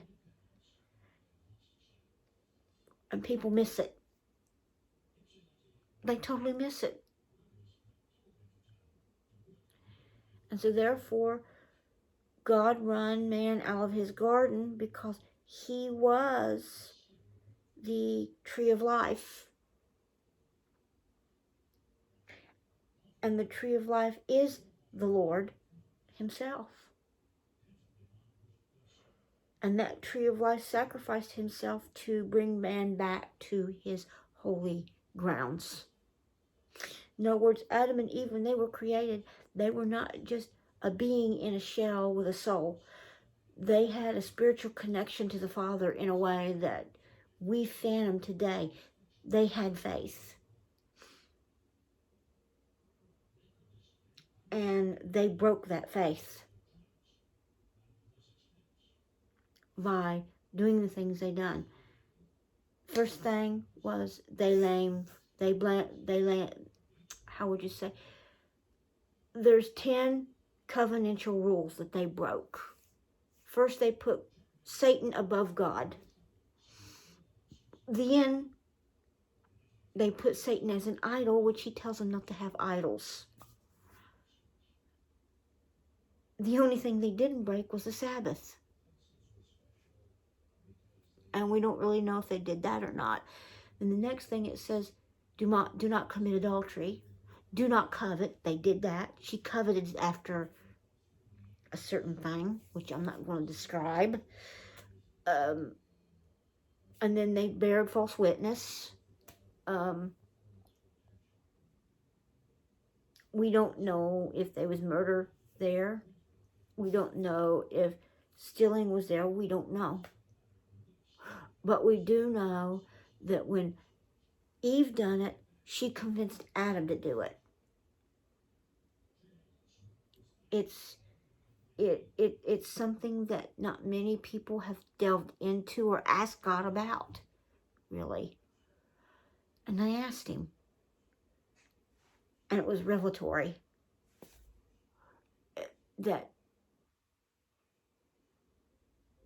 to think that the actual act itself, now I'm not going to say what it is, but I will say all these other things develop from this one action. And out of it come Cain and Abel. It's sickening. And then over here you had God removing himself from man because his fear of the same thing happening to him. And he couldn't be around the sin. If Adam and Eve had partook of him, then they would have been eternal forever in sin. And God didn't want that. So he removed himself. Therefore, their spirits died because that day of what they did. They had lost their spiritual connection to God because God removed himself. It was a shock. A real shock. I've had a lot of things that he's revelated that is not exactly what man interprets that actually is. And to see it through his eyes and perspective from what our understanding is different. Very different. To know that he represented himself as a tree of life. He tried that with the Jewish children coming out of Egypt to give them freedom. It didn't work. He used Moses to do that.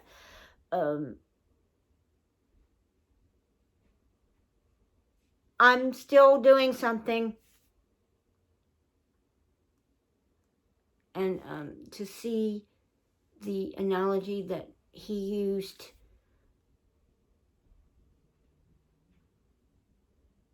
was amazing, to say the least. To bring it to short, throughout the Bible, all your prophets had faith. Faith. Faith was a cornerstone of his word. But to get others to understand it that didn't want to understand it, they didn't. They'd have a generation here that had faith and strength and trust in him. And then you'd have several generations that didn't. We're at a pinnacle right now that the balances are swaying. They're turned from faith, from belief, from trust. That's why he questioned me if I truly trusted him. And I have to say I do. I've enjoyed every minute with him. I know I'm not like giddy, but there's some seriousness to it. But yet at the same time, I do worship him, and I enjoy his presence every moment that he's with me. And I've learned so much. He's put me on a very, very selective path. I'm learning what it takes to be a prophet. There's a lot to it, and a lot of it's faith-based. A lot of it is trusting in him and knowing when he says something, it's going to happen. Learning discernment. How to discern right from wrong, good from evil, and actually seeing that discernment manifest itself in ways that people have not seen, and bringing the eye to eye on it. The last few weeks I've been getting my study sessions in order, and he's helped me through this. I've had some time to recuperate, so I've got to get back on it this week before we do. But to actually see myself move from being just into the world to moving for focus, and him presenting himself to me, and then my baptism, him saying, "Follow me," and pointing out what he wanted done, was eye-opening. Kind of a shocker that I actually just out of the blue, just compulsively, and I'm not normally one that's compulsive, just to move. I go, okay, you want me to do this, I'll do it, and I did it.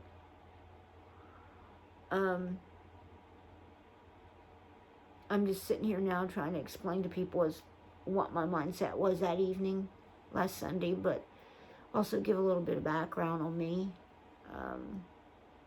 and what I'm about, and why I am the way I am, and the relationship I've developed with the Lord since I questioned who he was and why. Since then, I've learned different nuances. Sometimes he'll just come up on me out of the blue and ask me, "Do you understand this? Why I'm doing this?"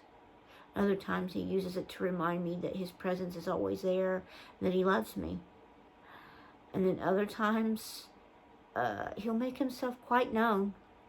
And then other times he's very silent. He likes to hide a lot. He only makes himself known to me. He doesn't want other people around me to make it known. um, the last week or so since the 6th, when my accident happened, he's made it loud and clear. When he put it on my heart to do the last reading that I did, that the devil wasn't pleased. If he can't have me, he's going to kill me. And he's going to get me any way he can. And he's not going to let him until he's ready for my death. I have revealed a couple people about my path and where it leads. It's not easy. I fought for years over that because I'm not one that wants to die. I'm one that likes life, but yet I know the path that I'm going will lead ultimately to my death. But in the end, I know on the other side I'll have a much better life. What can I say? I mean, he questioned me, follow me. Where am I going to go other than following? I have nowhere else to go. This life is not what I want at this point, because it doesn't make me happy. If anything, I disdain it, really. I see things that just my father would roll over in the grave with the government. My father was a very outspoken man when it come to politics. He was very involved. It's just sickening, disgusting. To know that I've seen a whole history of my life. I've seen the collapse of communism, the rebirth of communism, the destruction of churches in China, the destruction of synagogues in China, destruction of all kinds of things, fires in Australia, Challenger explosion, the birth and death of churches here in the United States. To see a man take office that was a socialist, and then the socialists trying to keep the government. To see the nation of Israel, which is my people's homeland, being split and divided and all this is just amazing. And then to see things in the sky that people totally ignore, that are in the Bible itself, actually happening, is amazing, quite amazing. To know that he's showing me a big picture of things, and to see things play out before my eyes is stark. I never thought I would see it in my lifetime. And to know that my path is going to go to the route of his return is stark. I don't know what to think, really. I mean, I find peace in trying just to clear my mind and listen to what he has to say. It's not a big thing, but yet it's not a small thing either for me. Sorry. It's kind of late here. To know that an event is going to happen 4 or 5 years in the future. Good example.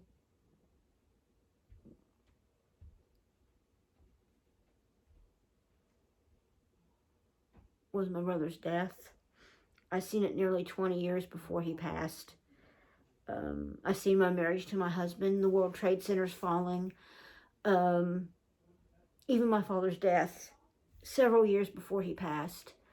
I even had an event happen to me just by somebody brushing my hand, seeing the end of the world. The only thing I haven't seen is the return of Christ himself, or the Lord, or Adonai, or, he likes being called Yeshua, so I use all kinds of terms, but his return, the Son of Man returning. He's revealed it in his word to me that He's going to show me at some point, but I don't know when. But I have great discernment of things that are happening in the world right now. There's been all kinds of signs of death of animals, and I collect those things that's going on, eruptions, earthquakes. I track them a lot, and things are tensing up now for his return. Now, I'm not saying post, mid-trib, or pre-trib. I'm not saying that. He didn't reveal that to me, but he has given me a countdown, basically, of things. From the Bible itself. And there will be a sign prior to his coming that will prelude it.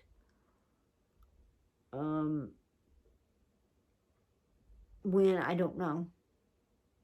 But he has shown me a full prophetic calendar of the last 4 or 5 years and the path that we're leading, and a war coming and stuff like that, that ultimately is going to affect everything.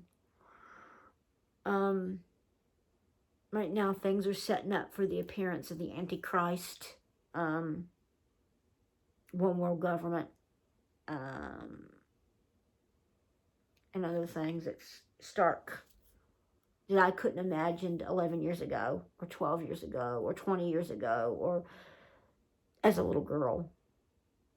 I'm seeing it fulfill itself in this day and age, because the countdown started the moment of 1948. And I'm seeing that clockwork, and I'm seeing time progressing.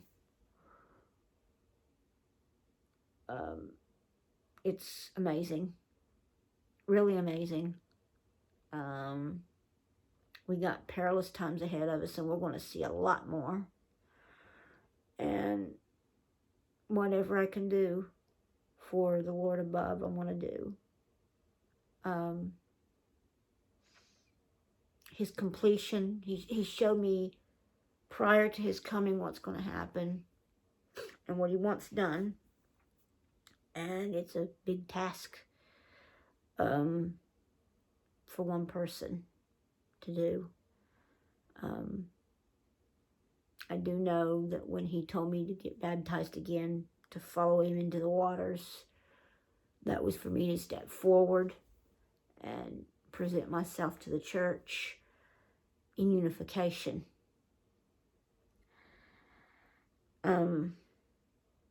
And I stepped out in faith to do it, because his ultimate plan is to bring both Jews and Gentiles together.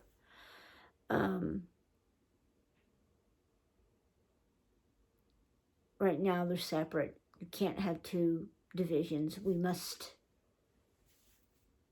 as a family of God, come together. Or we're not going to make it through. Especially the Messianic Jews, they won't make it. They'll destroy them. There'll be a remnant come out of them, but not many.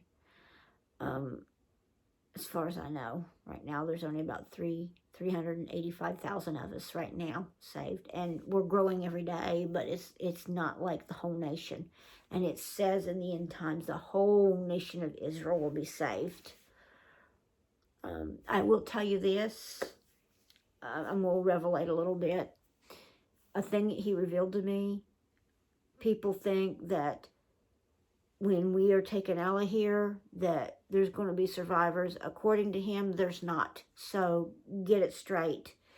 The moment he takes us out of here, the whole world's gone.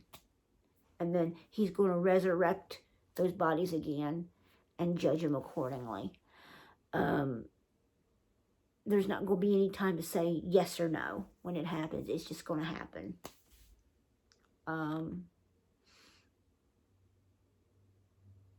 And it's during his appearance that this happens, that he's going to take those souls that he deems necessary with him, and then what remains are going to be judged.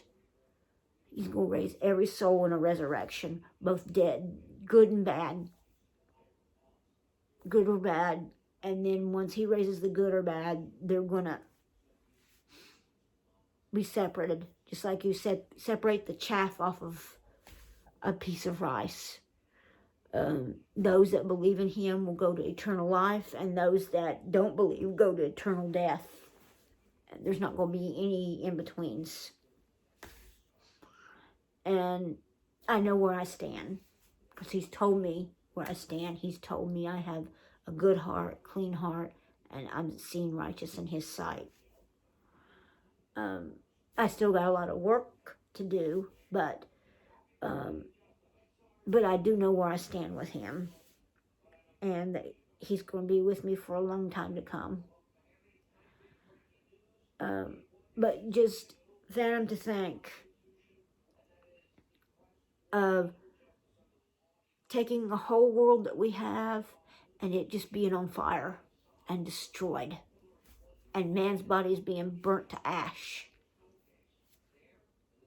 You don't have time to run and hide. You don't have time to say, please save me, Lord. There is no time. It's just instant. He melts the ground under his feet. That's the kind of judgment that is the wrath of God. And I wouldn't want to be in it, honestly. There's not going to be any remaining people that come out of it. There's not going to be any people to be saved after that. What is being taught, that there's going to be a remnant of people that's going to go through whatever. Yeah, we'll go through the tribulation and whatever. But to actually say that this world's going to exist forever, I wouldn't want it. Because ultimately, when he comes, it's going to be just like a blast of light, and it's going to go out like a fire, and whatever's in the way is going to be destroyed. Dog, animal, life, bird, whatever, just... And then he's going to resurrect these souls to sort them according to lot in judgment, based on their deeds. I would not want to be the one on the reciprocating end of him sorting out the bad from the good. Just not. I know I've been talking and explaining what is going on and whatever with me, and nearly 2 hours, but I don't care. It is what it is, and it will be what it is, and it doesn't bother me.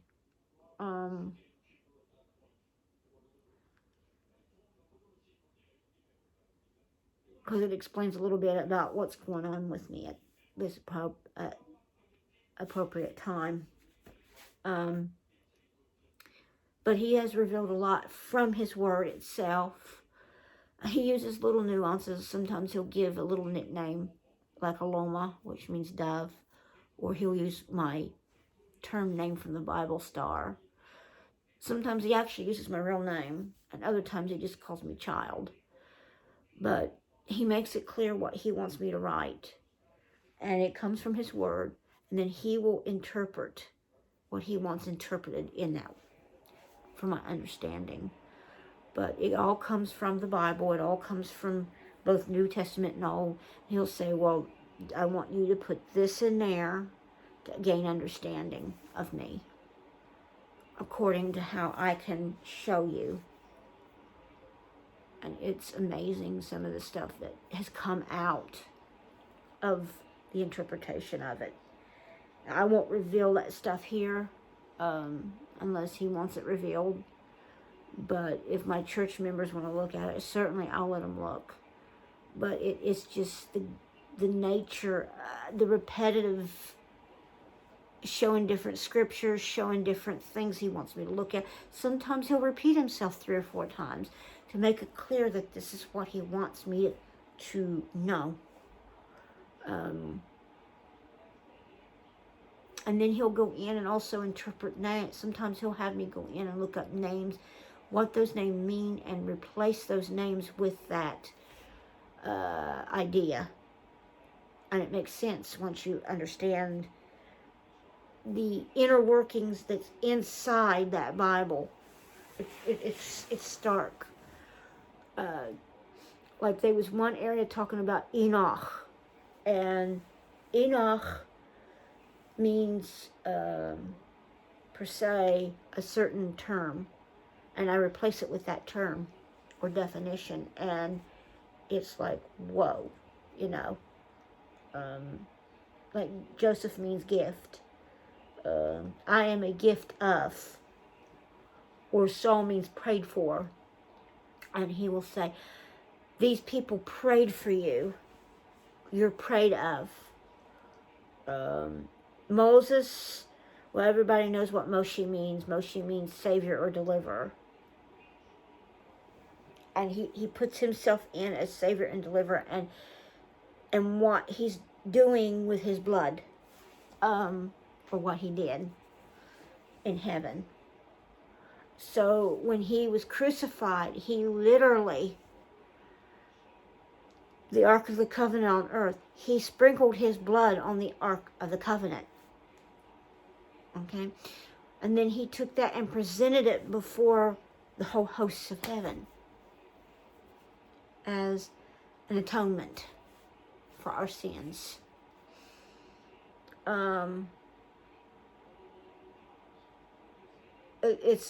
I've had nuances where he refers to me in tears as a you crying. When he talked about Rachel, which Rachel or Rachel means a female you crying for her children. No words, very personal revelation. I've had other times he have a whole list of names, and I break these names down, and the context is stark. There was an example, it talked about Michael, the Prince of Heaven. And when you break Michael down, it means in the image of God. And then you replace that, God, yahuwah, in the image of yahuwah, or in the image, I am in my image, is how he's putting it. I am in my human form. And I am the Prince of Heaven. Or King of Heaven is what it means. And I have fought for you.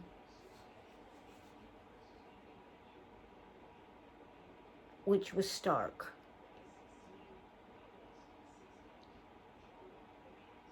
I've had him refer to Satan as a goat, as a tempter, as a contender. He contended for me, and all sorts of things. And then there's certain areas where he has Israel, he has me add the church. So his two main churches are the Jews and the Gentiles, and what he's going to do. So when he talks about the fulfillment thereof, it's not just the fullness of the Gentiles. He's talking about the fullness of the church. It's amazing. The things that he's revelated out of his word, and the things he's going to do, and the things that are coming to pass. And so many people are misinterpreting it all. And it's all based on things that are out of revelation that match things in the Bible. If they did a deeper Bible study, they would know these things, and they don't do it.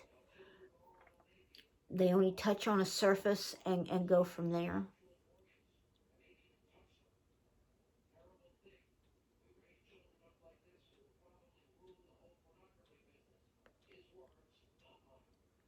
But it's like stark. And then I've had other times that he revelate like the judgment on the Democrats. It's amazing. And the entire time I've had things happen. I've had my car destroyed. I've had drunks run into me. I've had to fix another car. Just things that hit me out of the blue. It's amazing. I've never had once that I've not had something challenge me. And God come through to protect me. Like the night in the car, I'll explain a little bit. When the drunk driver hit me, I heard the Lord call out, put your brakes on, pull this.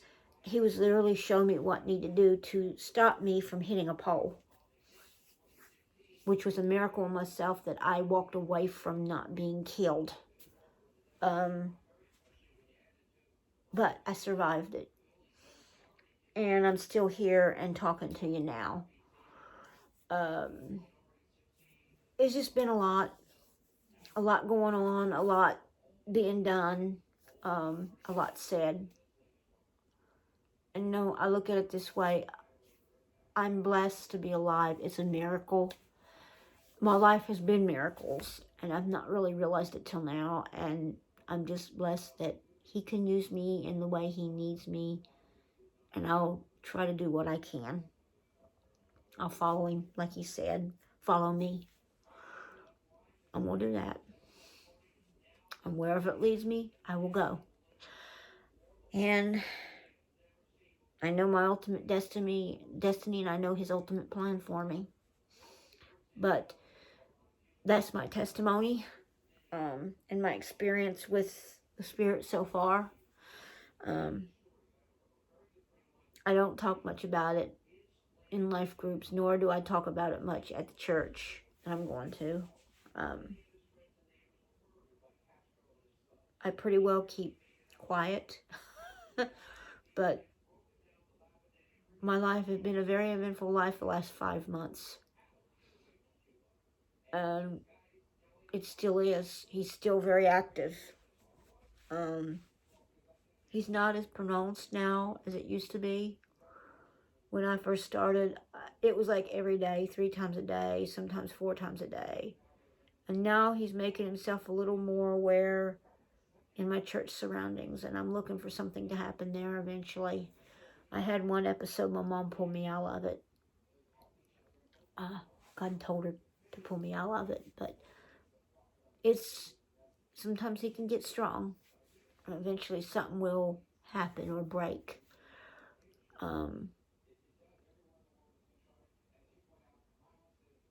I just go with the flow. I don't know how to deal with it or approach it because I'm not used to it. I've had some mornings He come on me and I'll be sleeping in the bed here, and how He does it, He'll tickle my nose like He's taking a feather, or there'll be air blowed up my nose that wakes me. I go, He'll say, get up, and I get up. And then I've had other days I've totally slept, and I've had other times that He tried to take me into the Spirit, and I don't know how to deal with it, because most of the time when He does that, it takes my breath away. There's so much power behind it.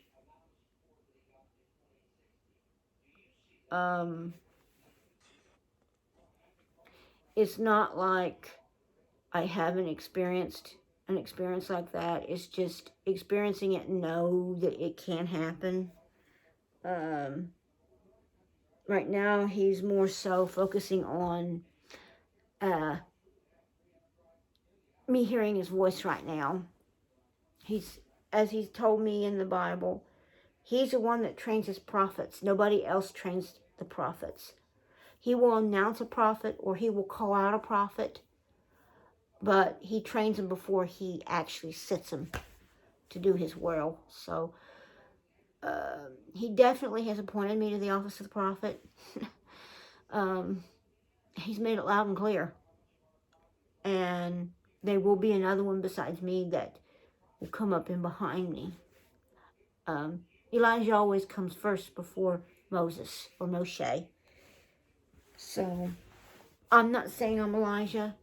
I'm just saying I'm one voice that has come up, because He's made it clear that I am following the spiritual path that Elijah followed. So, of one of the 2 witnesses, which is ironic because most of the churches are actually looking for a male figure that is Elijah. And they don't take the context and consideration that yahuwah can come in as a voice like Elijah when Jesus' first coming happened. And to have a woman that contradicts that, it's stark. But I'm not saying I'm that Elijah figure, but he alludes to it. So, wake up, America. Wake up, world. I'm here, and I'm here to stay until he comes, so. But right now, he's training me in a lot of things, and I've not gotten to the point yet he's actually revelated a vision yet. It's been quite a while, so most of his revelations writing, and most of that's come out of his word. Now, when he starts revelating to me, speech-wise, and I've had a couple things that he's revelated from my heart to certain members of the church. I don't brag about it. I just politely hand it to him and go on. I'll say, I have something for you, or I have something for this person, or the Lord showed me this to confirm something, and I'll give it to him and I move on. But I had one in particular that he revelated to me, that this woman that I know real well, it's an acquaintance that goes to the church, there's a deacon, had received a word of knowledge from the Lord, hearing him in her mind, that he wanted her to be a minister as well as a deacon. And about a week after that, he spoke to me. He says, I want you to write this letter to such and such, and I will interpret what I want you to write. But also in this letter, explain to her what you are, who you are, and why. And I go, Avi, I do that, they're going to think I'm crazy. He says, no, you're not crazy, because it's me speaking. And I keep a visionary notebook of all my visions I've had the last few years, and it just keeps expounding when he revelates something. I wrote this letter. Now, the person I'm speaking about has the same name as I do, and he contacted her as Aloma, and he explained in the letter that there was another just like her, that was a sister that this was coming from.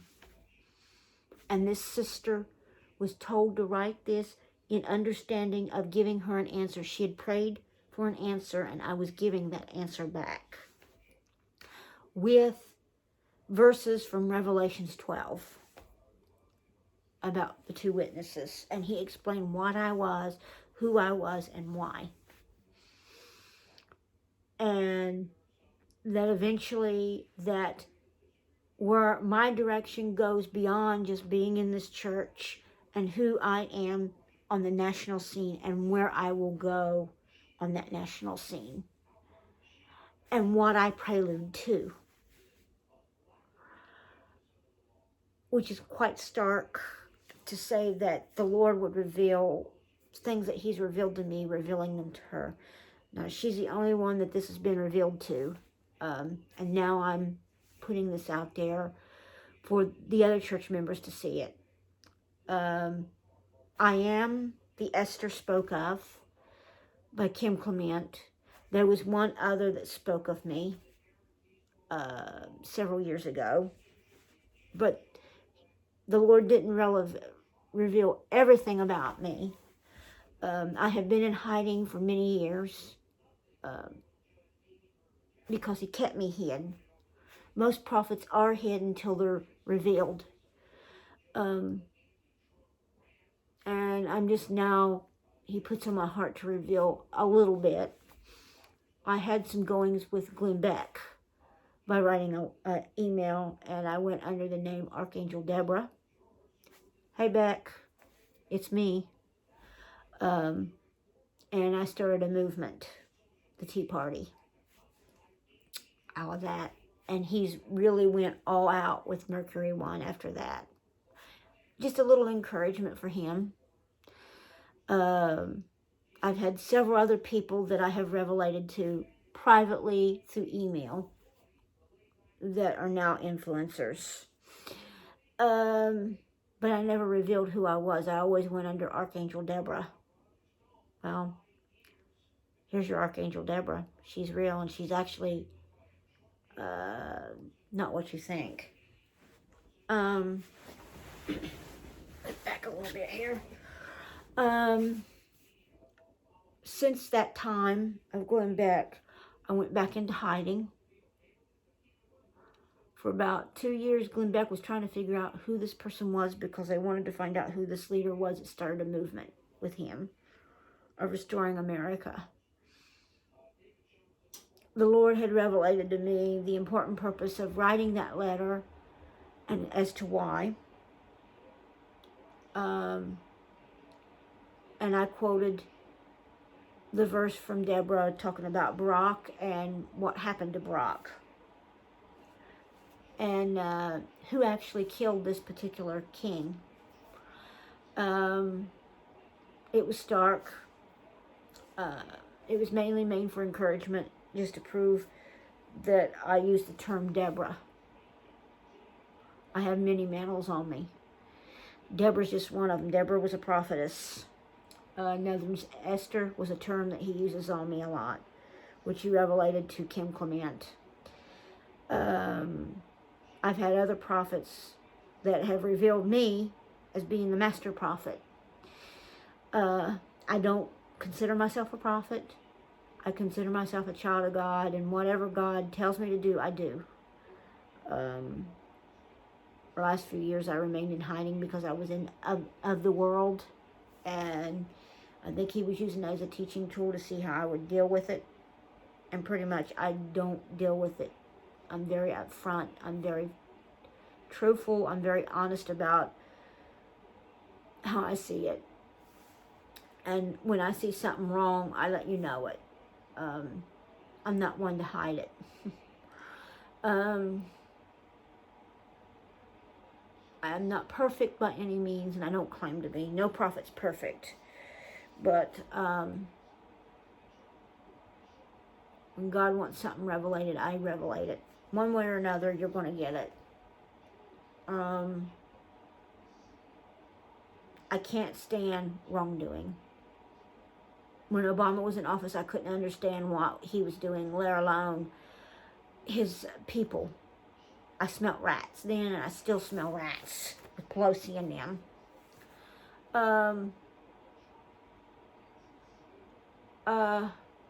When God revelates, he revelates, and I do what his bidding. I'm at his beckoning call. I'm no longer going to hide. I've had people call me crazy. I'm an idiot. I'm dumb. I need to see a psychiatrist. I need to go to a loony bin. I just need to shut my mouth and shut up. I had that happen to me at work when I touched some guys one time. I started revelating on paper, and I was told I was crazy. Well, I'm going to tell you, I'm not crazy by any means. And I'm going to tell those people that told me I was crazy that the revelator was God himself. It was not me. And you had a prophet among your midst, whether you like it or not. I mean, look at the conditions of California right now. Those things that happened 20 or 30 years ago, people, are happening now. Look at coronavirus. That was something else that came on the scene. I seen that several years beforehand. I feel and I see demons. I feel and I see angels. I feel both realms. I feel the spiritual realm. I'm very spiritually intuitive. I discern good. I discern bad. I see dark and light. I see death and life. Um, what else can I explain about myself that the Lord puts on my heart? I can't say I bring people back to life because I can't, unless the good Lord lets me. I just discern the times and seasons. I know how to do that, which I am not one that knows how to discern certain things, but yet He gives me the knowledge to discern. And if there's something He wants placed, I place it in order. I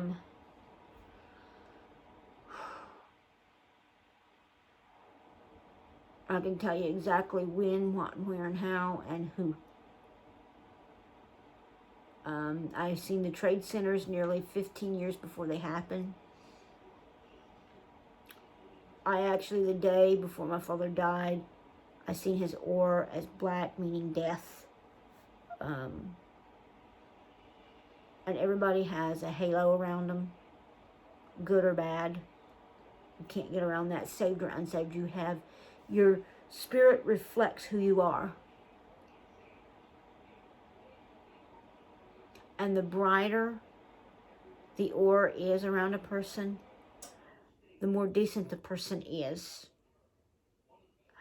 A person that has a smaller halo is usually hiding something or have done something.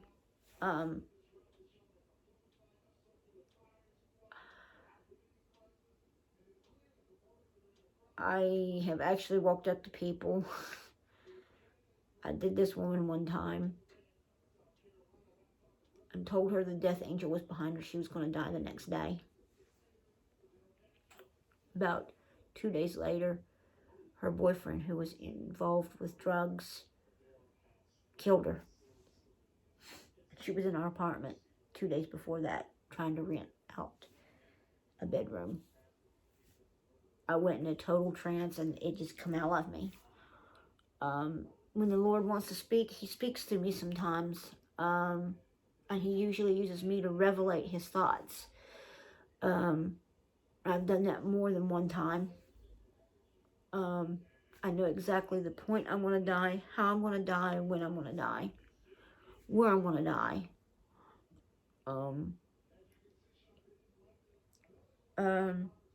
It's not going to be pretty. I do know that at that point in time, I won't be here in the States when it happens, that I will be over in Israel. And He's going to pull, just before He comes on the scene, there's going to be somebody that's going to take some things that I have done and hide them or take them somewhere else. This particular male, who most call the Antichrist, others call him anti-whatever. I just call him, as I see, Satan. He's going to come out. He's going to come exactly where I'm at, in a cave. He's going to drag me out by my hair, and he's going to chop my head off. That's how I'm going to die, in the streets of Jerusalem, in Egypt and Sodom.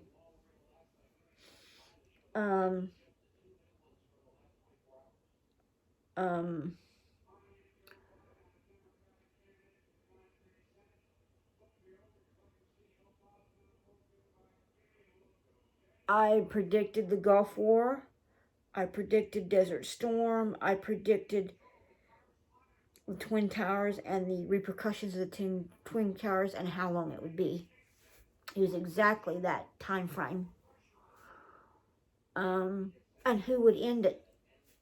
I foresaw Trump and his presidency. He'll get 2 years, people. I foresaw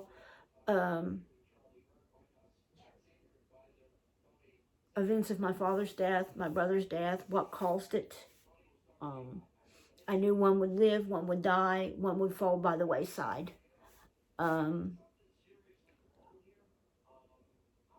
I foresaw my marriage to my husband nearly 25 years before we got married. It's been about 20 years right now. That was about, I was 15, maybe 16 at the time, 26 years ago. I know I'll have more children because he's going to grace me. He's promised me that in visions and in writing.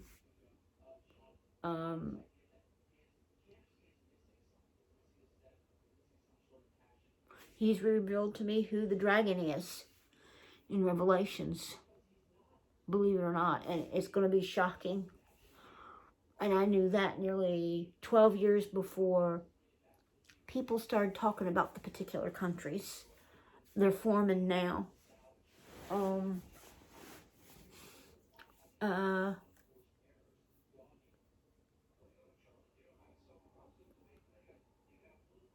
He's taught me the occasions in writings in my mind, telling me what to write, and then go silent. Well, the dragon, for instance, the great beast that's mentioned that the harlot rides on. It's a group of nations. Some say it's a Catholic Church. Others are saying it's this nation or that nation. But it's plain and simple who it is. You can't get around it. He told me who it was. It's Persia. Persia is rebirthing itself with the Catholic Church. You've got other nations that's going to form a coalition, and they're going to go after. They want to swallow the whole world, and they're going to try to wipe out the church. But it's not going to happen. Because the church is fighting back. But the demon itself that represents Satan comes out of Persia. It's not no Catholic Church, even though the New World Order is involved with it. And it's a multi-coalition type thing. It's not just the Catholic Church, it's mainly Iran. Muslims are going to rule where you see it or not. Their religion wants to take over, their religion of death. Why do you think? And I'm not trying to preach hate on Muslims. There's good Muslims and bad Muslims. But in general, the attributes he used was the Middle East. Because he wanted people to get an understanding of what is going to take place. Now, they will be things that will come about. False prophet. The false prophet would come out of, would say, the Catholic Church. Okay? But the main understanding of who the beast is multiple nations, a conglomerate that form a dragon. Now, the dragon is Satan. Satan has one nation in particular he masters, and that's Iran. Or Hasatan, as they call him in Hebrew. Right now, you're seeing that unfold. He's going to even deceive even the very elect of Israel itself.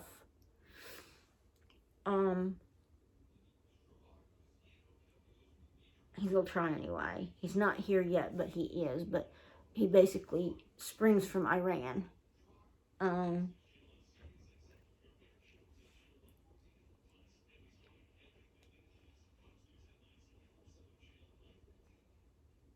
Right now, the horsemen are galloping. You're seeing death. You're seeing judgment. You're seeing all these things that they talk about, the 7 seals, have happened through the centuries. It's not just one day it happens and then not. It's talking about from beginning to end, from the moment that Adam and Eve sinned all the way to the end of time. It's events that have happened that have opened up things that represent God's power and authority in the earth. So your seals are his power and authority that he laid in his crucifixion. Beth Dara, his death, burial, and resurrection. Those are the seals. They're also the keys to understanding God and the kingdom. There's just a lot of things he's revelated, and if he wants me to reveal them, I'll reveal them. I'm just saying this is what he has revealed to me. It's not easy, because there's a lot that he throws, and I have to go back and read it again to understand. But I do know that this world is not, what we see here now, the physical world is not going to exist. There's going to be a new heaven and a new earth. He's destroying it. He's going to melt every building, every animal, every dog, every cat, every human, gone. It's not going to be atomic bombs. It's not going to be atomic nuclear waste. It's not going to be global warming. It's not going to be this, that, or the other. It's going to be his presence. And the power I've felt of this presence is only fine minute what this earth's going to be cleansed with. So I can't fathom to explain what I've been through. He's actually tried to remove me from my body. That is power enough in itself to understand. Number 2, they talk about the resurrection unto life, not how is it? They talk about it being at the end of days, the resurrected body. Put it in this context. Our current body is human. Okay? Now, our new body will be human, just like Yeshua's new body, his resurrected body. Think about the power behind that. But think about the salvation part of it. Currently, a man that's unsaved, they are going into the second death. Your first death is the death of your soul. You die, you go into the earth, you don't resurrect. Now, think of this term, to be absent in your human body at death, to be present with the Lord. What do you think that means? People don't think. I can explain a key attribute.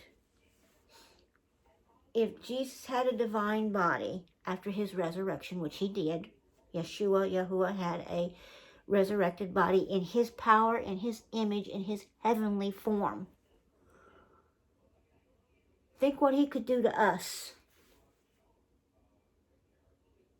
That means his earthly body, his earthly shell deteriorated at a very precise rate. A typical human body, scientifically, goes through rigor mortis in about 7 to 10 days. It begins to decay. If it doesn't have the proper formaldehyde and other chemicals to preserve it. And even then, that only prolongs it longer, about a year to 2 years. By 6 months, the human body is totally disintegrated. All you got is bones. In a year, the bones disintegrate back to their original dirt and dust. Now, Adam and Eve sinned, which separated God from them. Therefore, when you think about death in the terms of human sense, we think about the physical shell. But what if you think about the second death? True death. Not this body here. I'm talking spiritually.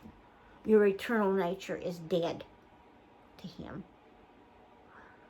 You're not connected to the eternal life force anymore that he created you with. See, Adam and Eve were eternal beings, just like God. They had a body, a mind, and a spiritual soul. That's the 3 contexts. We have our physical shell. We have our mind, which is our spiritual mind, here. And then in that mind, there's a spiritual soul or a spiritual body.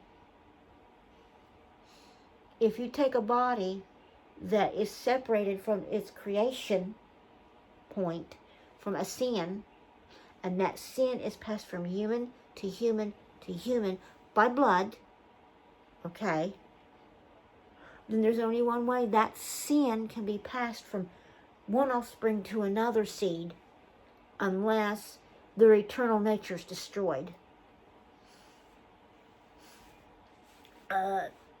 God talks about a human as being a tree. We are a tree. We are our maker, good or evil. We bear bad fruit or good fruit. Okay.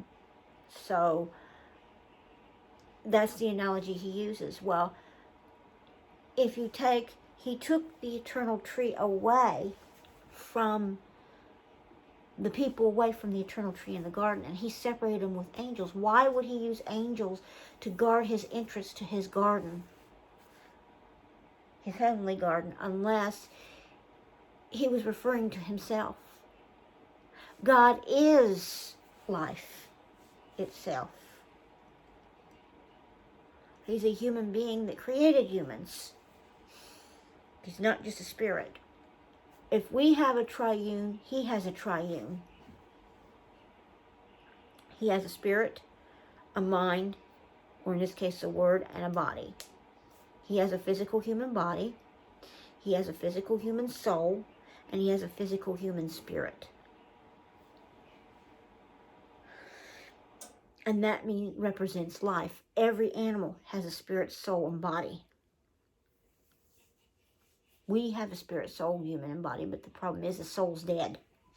Or in this case, the spirit's dead. That connects us. It's veiled. The term veiled.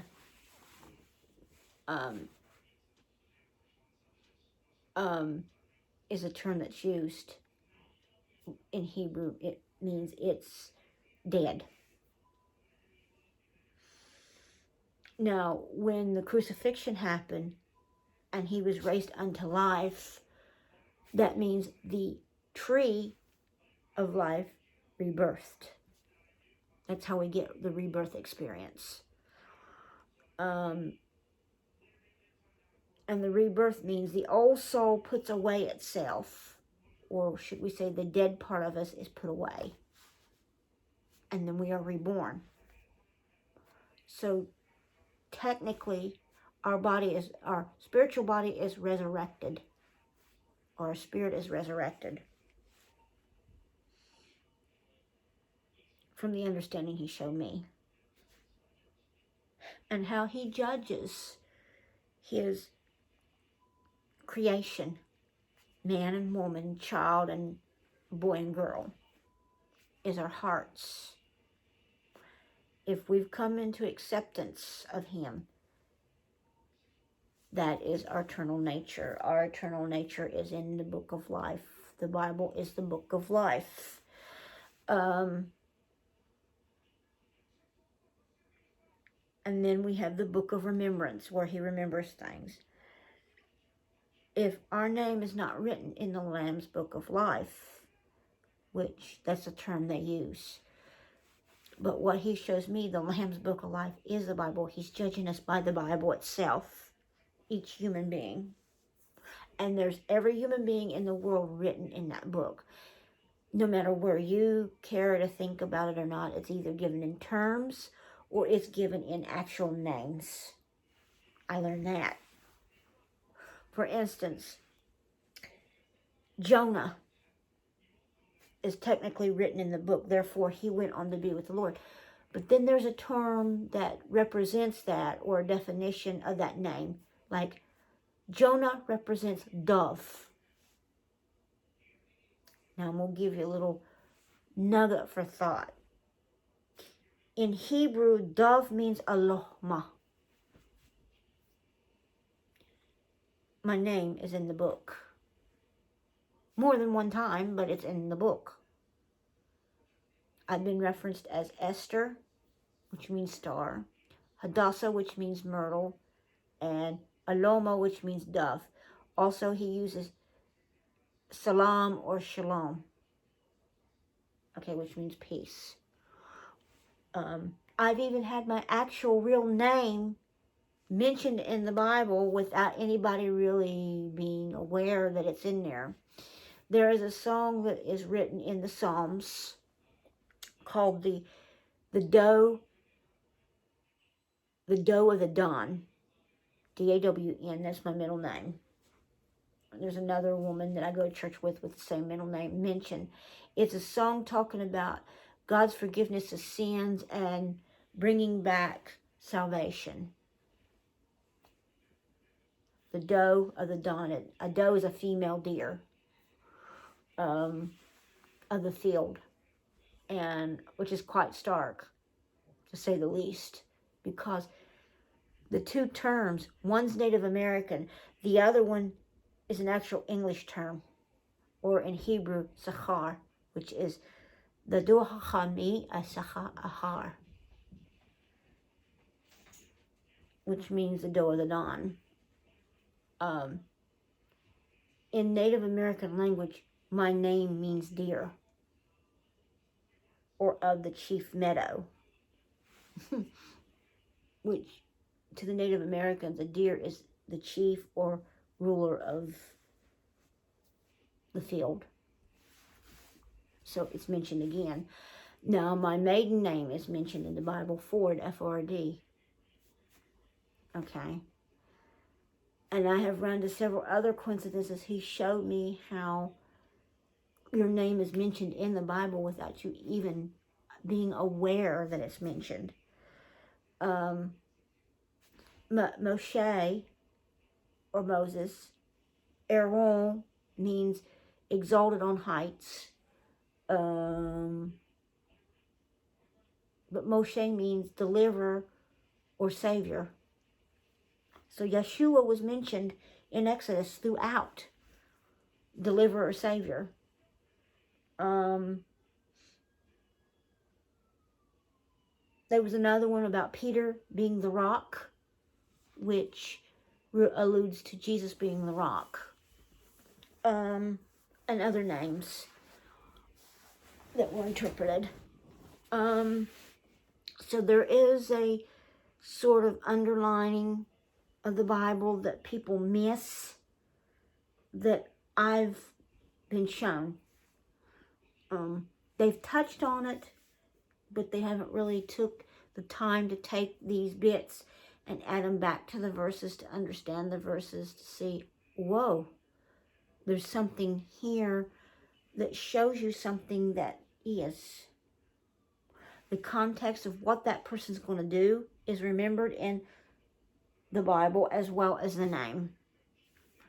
There was one context where he talked about the prophet Jonah, and it mentioned Jonah, and then he had me go back and look at what Jonah meant, which means dove, and then right beside it was the Hebrew name Aloma, Ya'aloma. Ya meaning God's diamond. Together it means diamond, but Ya'aloma means God's dove in Hebrew also, because Aloma is the Hebrew term for dove. And I'm sitting here staring at that. And this verse that mentions about Jonah, reinterpreted, was speaking about me. That the dove will prophesy about my coming. And I was sitting there, whoa, my name's mentioned in it with an attribute of an office of prophet.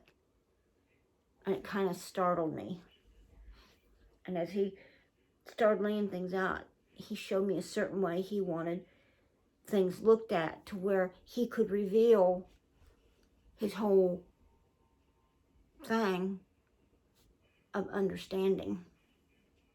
And it was stark. And this was just in a translation of the Bible that was translated from the Septuagint and the Hebrew. But yet in the King James you would miss this because the names are different. And to understand that the context he was getting at, to get his children to look at the word, to understand the word, was not what. And it's all based on faith. Another thing he revealed to me was the Old Testament faith versus the New Testament faith, it was no different. The Spirit indwelt Moses and Aaron and Miriam. It also indwelt all of his prophets. The only thing was their difference in the looking. Now, we look at what Yeshua did in the past. They was looking to the future. The future was showing the past, and the past was showing the future. The beginning from the end, and the end from beginning. The Aleph and the Tav. But even Moses, in order for him to hear God, he was indwelt in the heart. Piercing of the heart. And then there was a verse he revealed in the Old Testament that the context has been switched to where it mentions, and it's in both my Complete Jewish Bible and the Tree of Life Bible, where it talks about circumcision. Not only are my children circumcised of their flesh, but they are circumcised in their hearts. And that was a stark reality, because Jesus talked about circumcision of the heart. And most of the New Testament believers talked about circumcision. And right here in the Old Testament, in the book of a prophet, it talked about circumcision of the heart, which was a stark, meaning your actual believers that believed in God were circumcised in the heart. They had salvation already, but yet it was a different term of salvation than what we use now. And it was based on faith. And that faith comes out of the Nitzir. That's what I am. I'm a Nitzir. Nitzir is a term that means looking forward to the Messiah or Mashiach. And I am a believer of Mashiach. I follow Mashiach. And God is the Mashiach. And he always has been and always will be. And that's what he showed me an understanding. That my people, our people, the Jewish people got it wrong. They was looking for a physical Messiah, and yeah, he was a physical Messiah. They was looking for him to be a king here and now. That's not what he was at all. He was the king of heaven, bringing the kingdom down to this earth so he could take his own back. And he took his word to the Gentiles and blinded us until the end of times. And it's been a stark awakening for me to truly gain understanding as to where I fit into the world, and I know where I fit. He sees no difference in a Jew or Gentile. We are one. And that's what he wants the church to realize and the Messianic Jews to realize. We are one.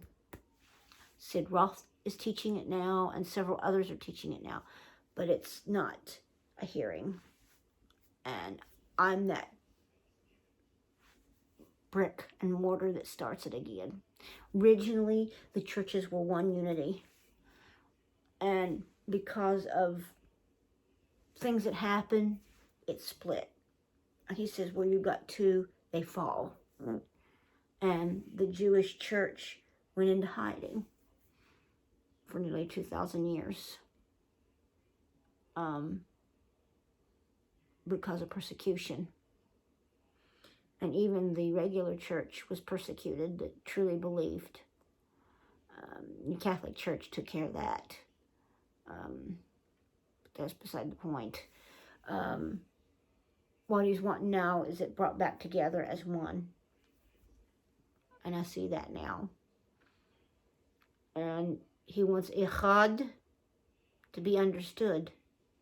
And Echad to be understood. Yech and Chad. Chad means one. Yet means together. Unity under one Father. And it's not easy. It's not going to be easy. And I'm just seeing the beginnings of the birth of the Jewish movement. And I'm seeing him bring that Jewish movement full circle with the Gentile movement to make a nation. And he says in the end times, every Jew of the nation of Israel will be saved. Just as many Jews as they are Christians. That's huge. You got nearly 2 billion in the world, and you got that many Jews in the world that are hidden. And 3/4 of them are of the Christian faith, believe it or not. And it's stark. It's stark to think that I'm just one of a few. And as the awakening in the church finally takes hold before his coming, the things I'm seeing, that you can't separate the Jewishness from the Messiah. And it's amazing. Just to see the little church I'm in using terms that you 20 or 30 years ago you wouldn't have heard in a church. You wouldn't have heard Yeshua's true name mentioned. You wouldn't have heard the Midrash spoke, let alone a prayer of blessing, the Aaronic blessing. I've heard that. I'm seeing that fulfill itself. And I'm seeing, in my lifetime as a prophet, I'm seeing things just speedily progressing and moving us towards the second coming. It's amazing.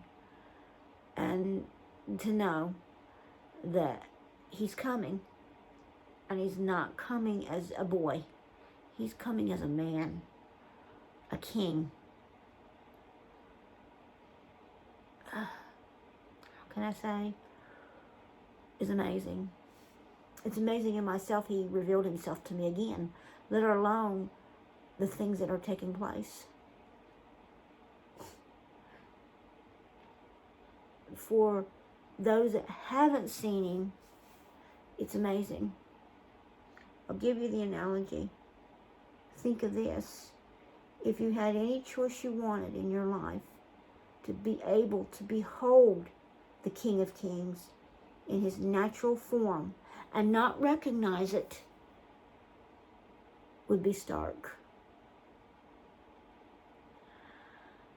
It's truly an honor that I got just a few months or so ago, right before the holidays.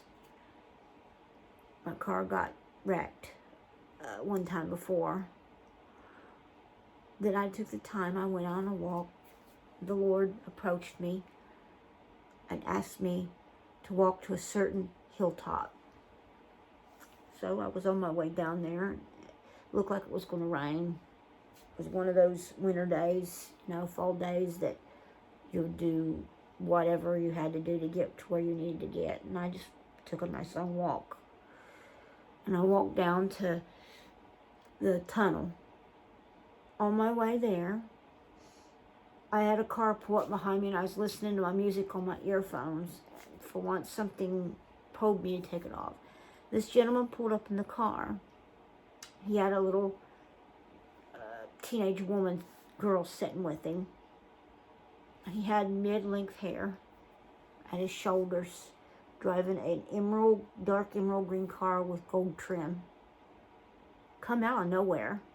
I seen it materialize right in front of me.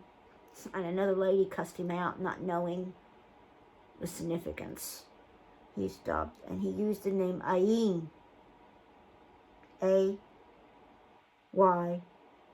Ayin. Ayin. Which is a Hebrew letter. Ayin, which means silence. And he looked straight at me.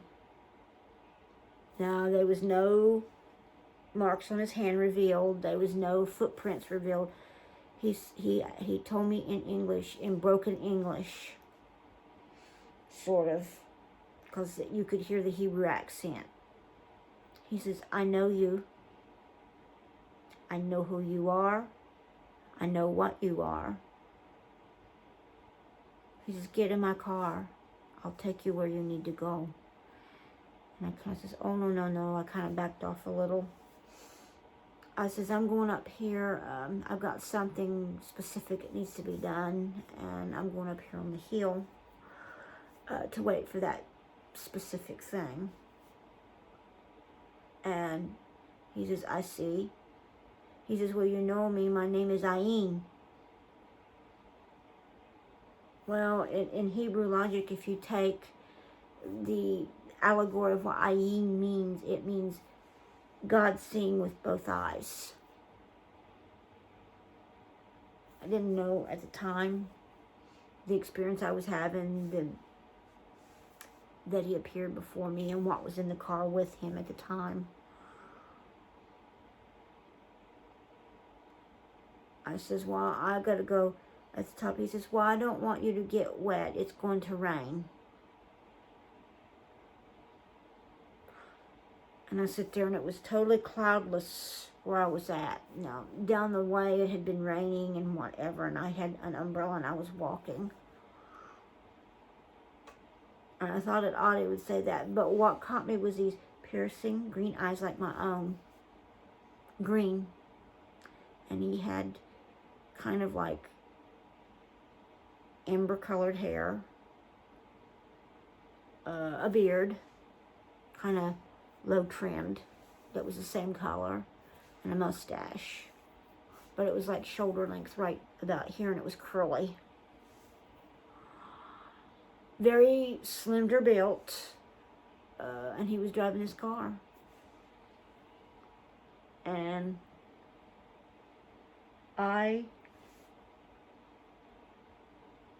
he says, well, this is the last chance I'm going to offer you a ride. And naturally, as a woman that's married, I don't accept ride from strangers. I says, well, maybe, you're from my college or something, maybe I know you. He says, you know me, I'm Ayin. I'm Ayin.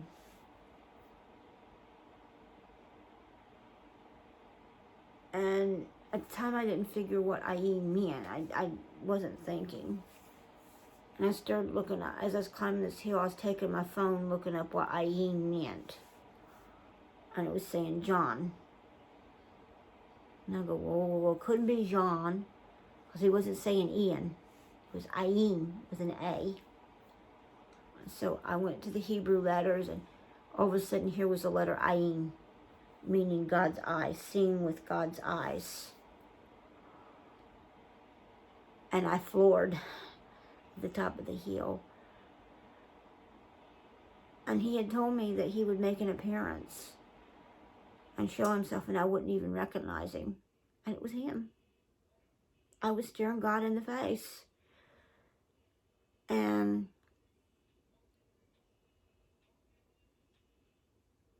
it was amazing.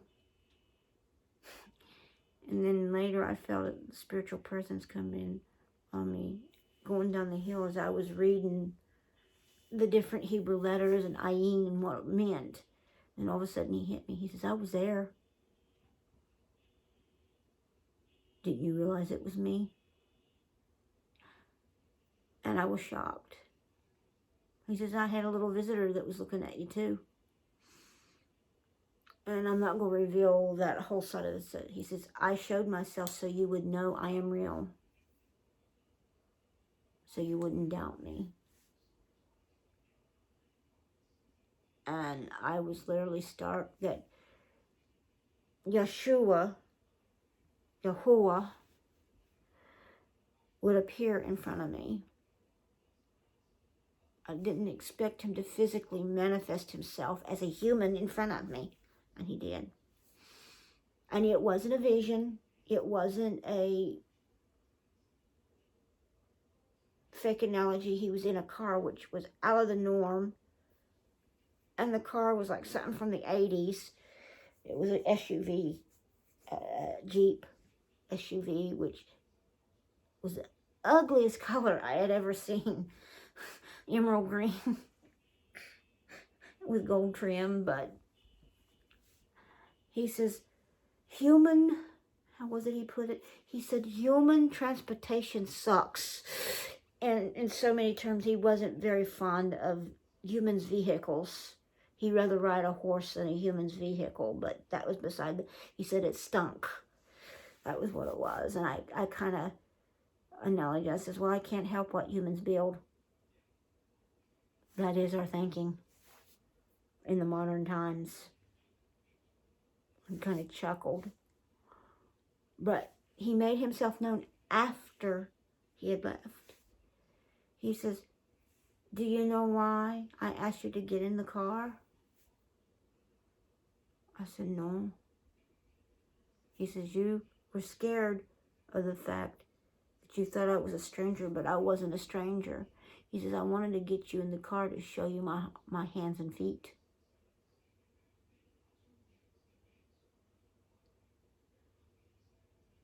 But he says, I will show you in time,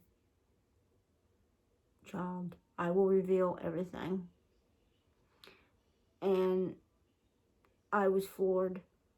And from this day, I'm still in awe of that God would take his time to show himself in front of me in such a manner, showing that he is human. And he's not what people put up on the pedestal, and he's always been human. I just didn't get close enough to see his arms and feet and his side. But when he looked at me from that car, the one thing I did notice, eye-to-eye contact, was the intense fire in his eyes, even though they were green, just like mine. I have hazel green eyes, emerald colored. The intense love and the intense fire in them. You could see the fire like nothing I ever seen before. I figured there was something different about it, but now that I realized what happened, I was in awe. He says, I appeared before you, but you didn't step into my vehicle, into my presence.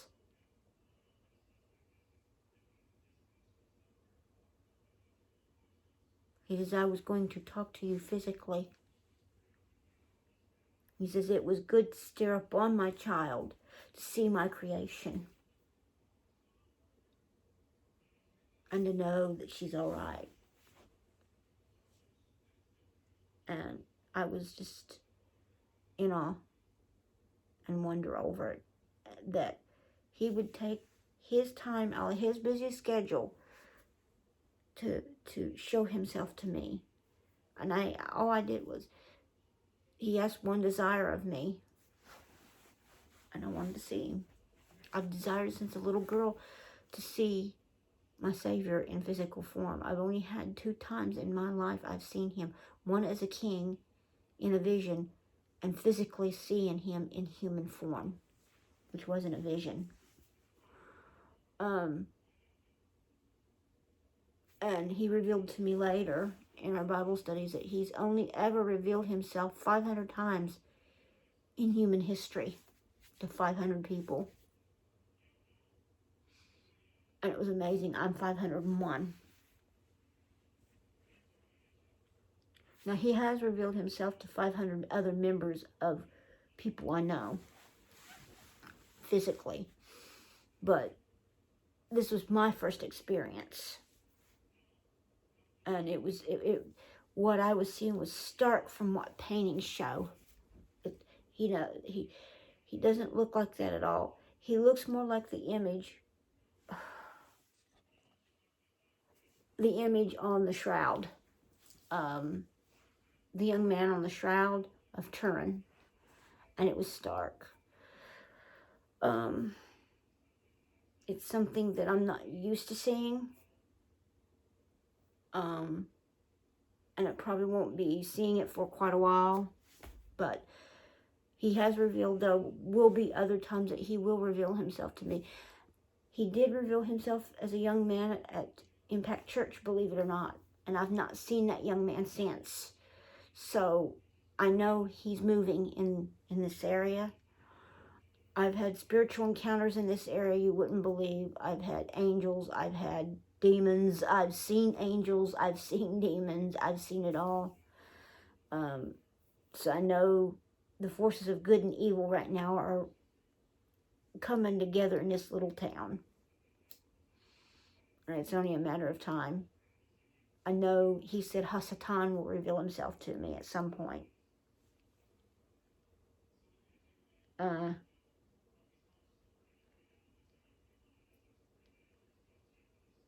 But I do know that there's a lot going on and a lot of movement right now, and the spiritual world is active. It's not silent, and he's not silent about it. And I will continue until he opens my ears to hear his voice physically.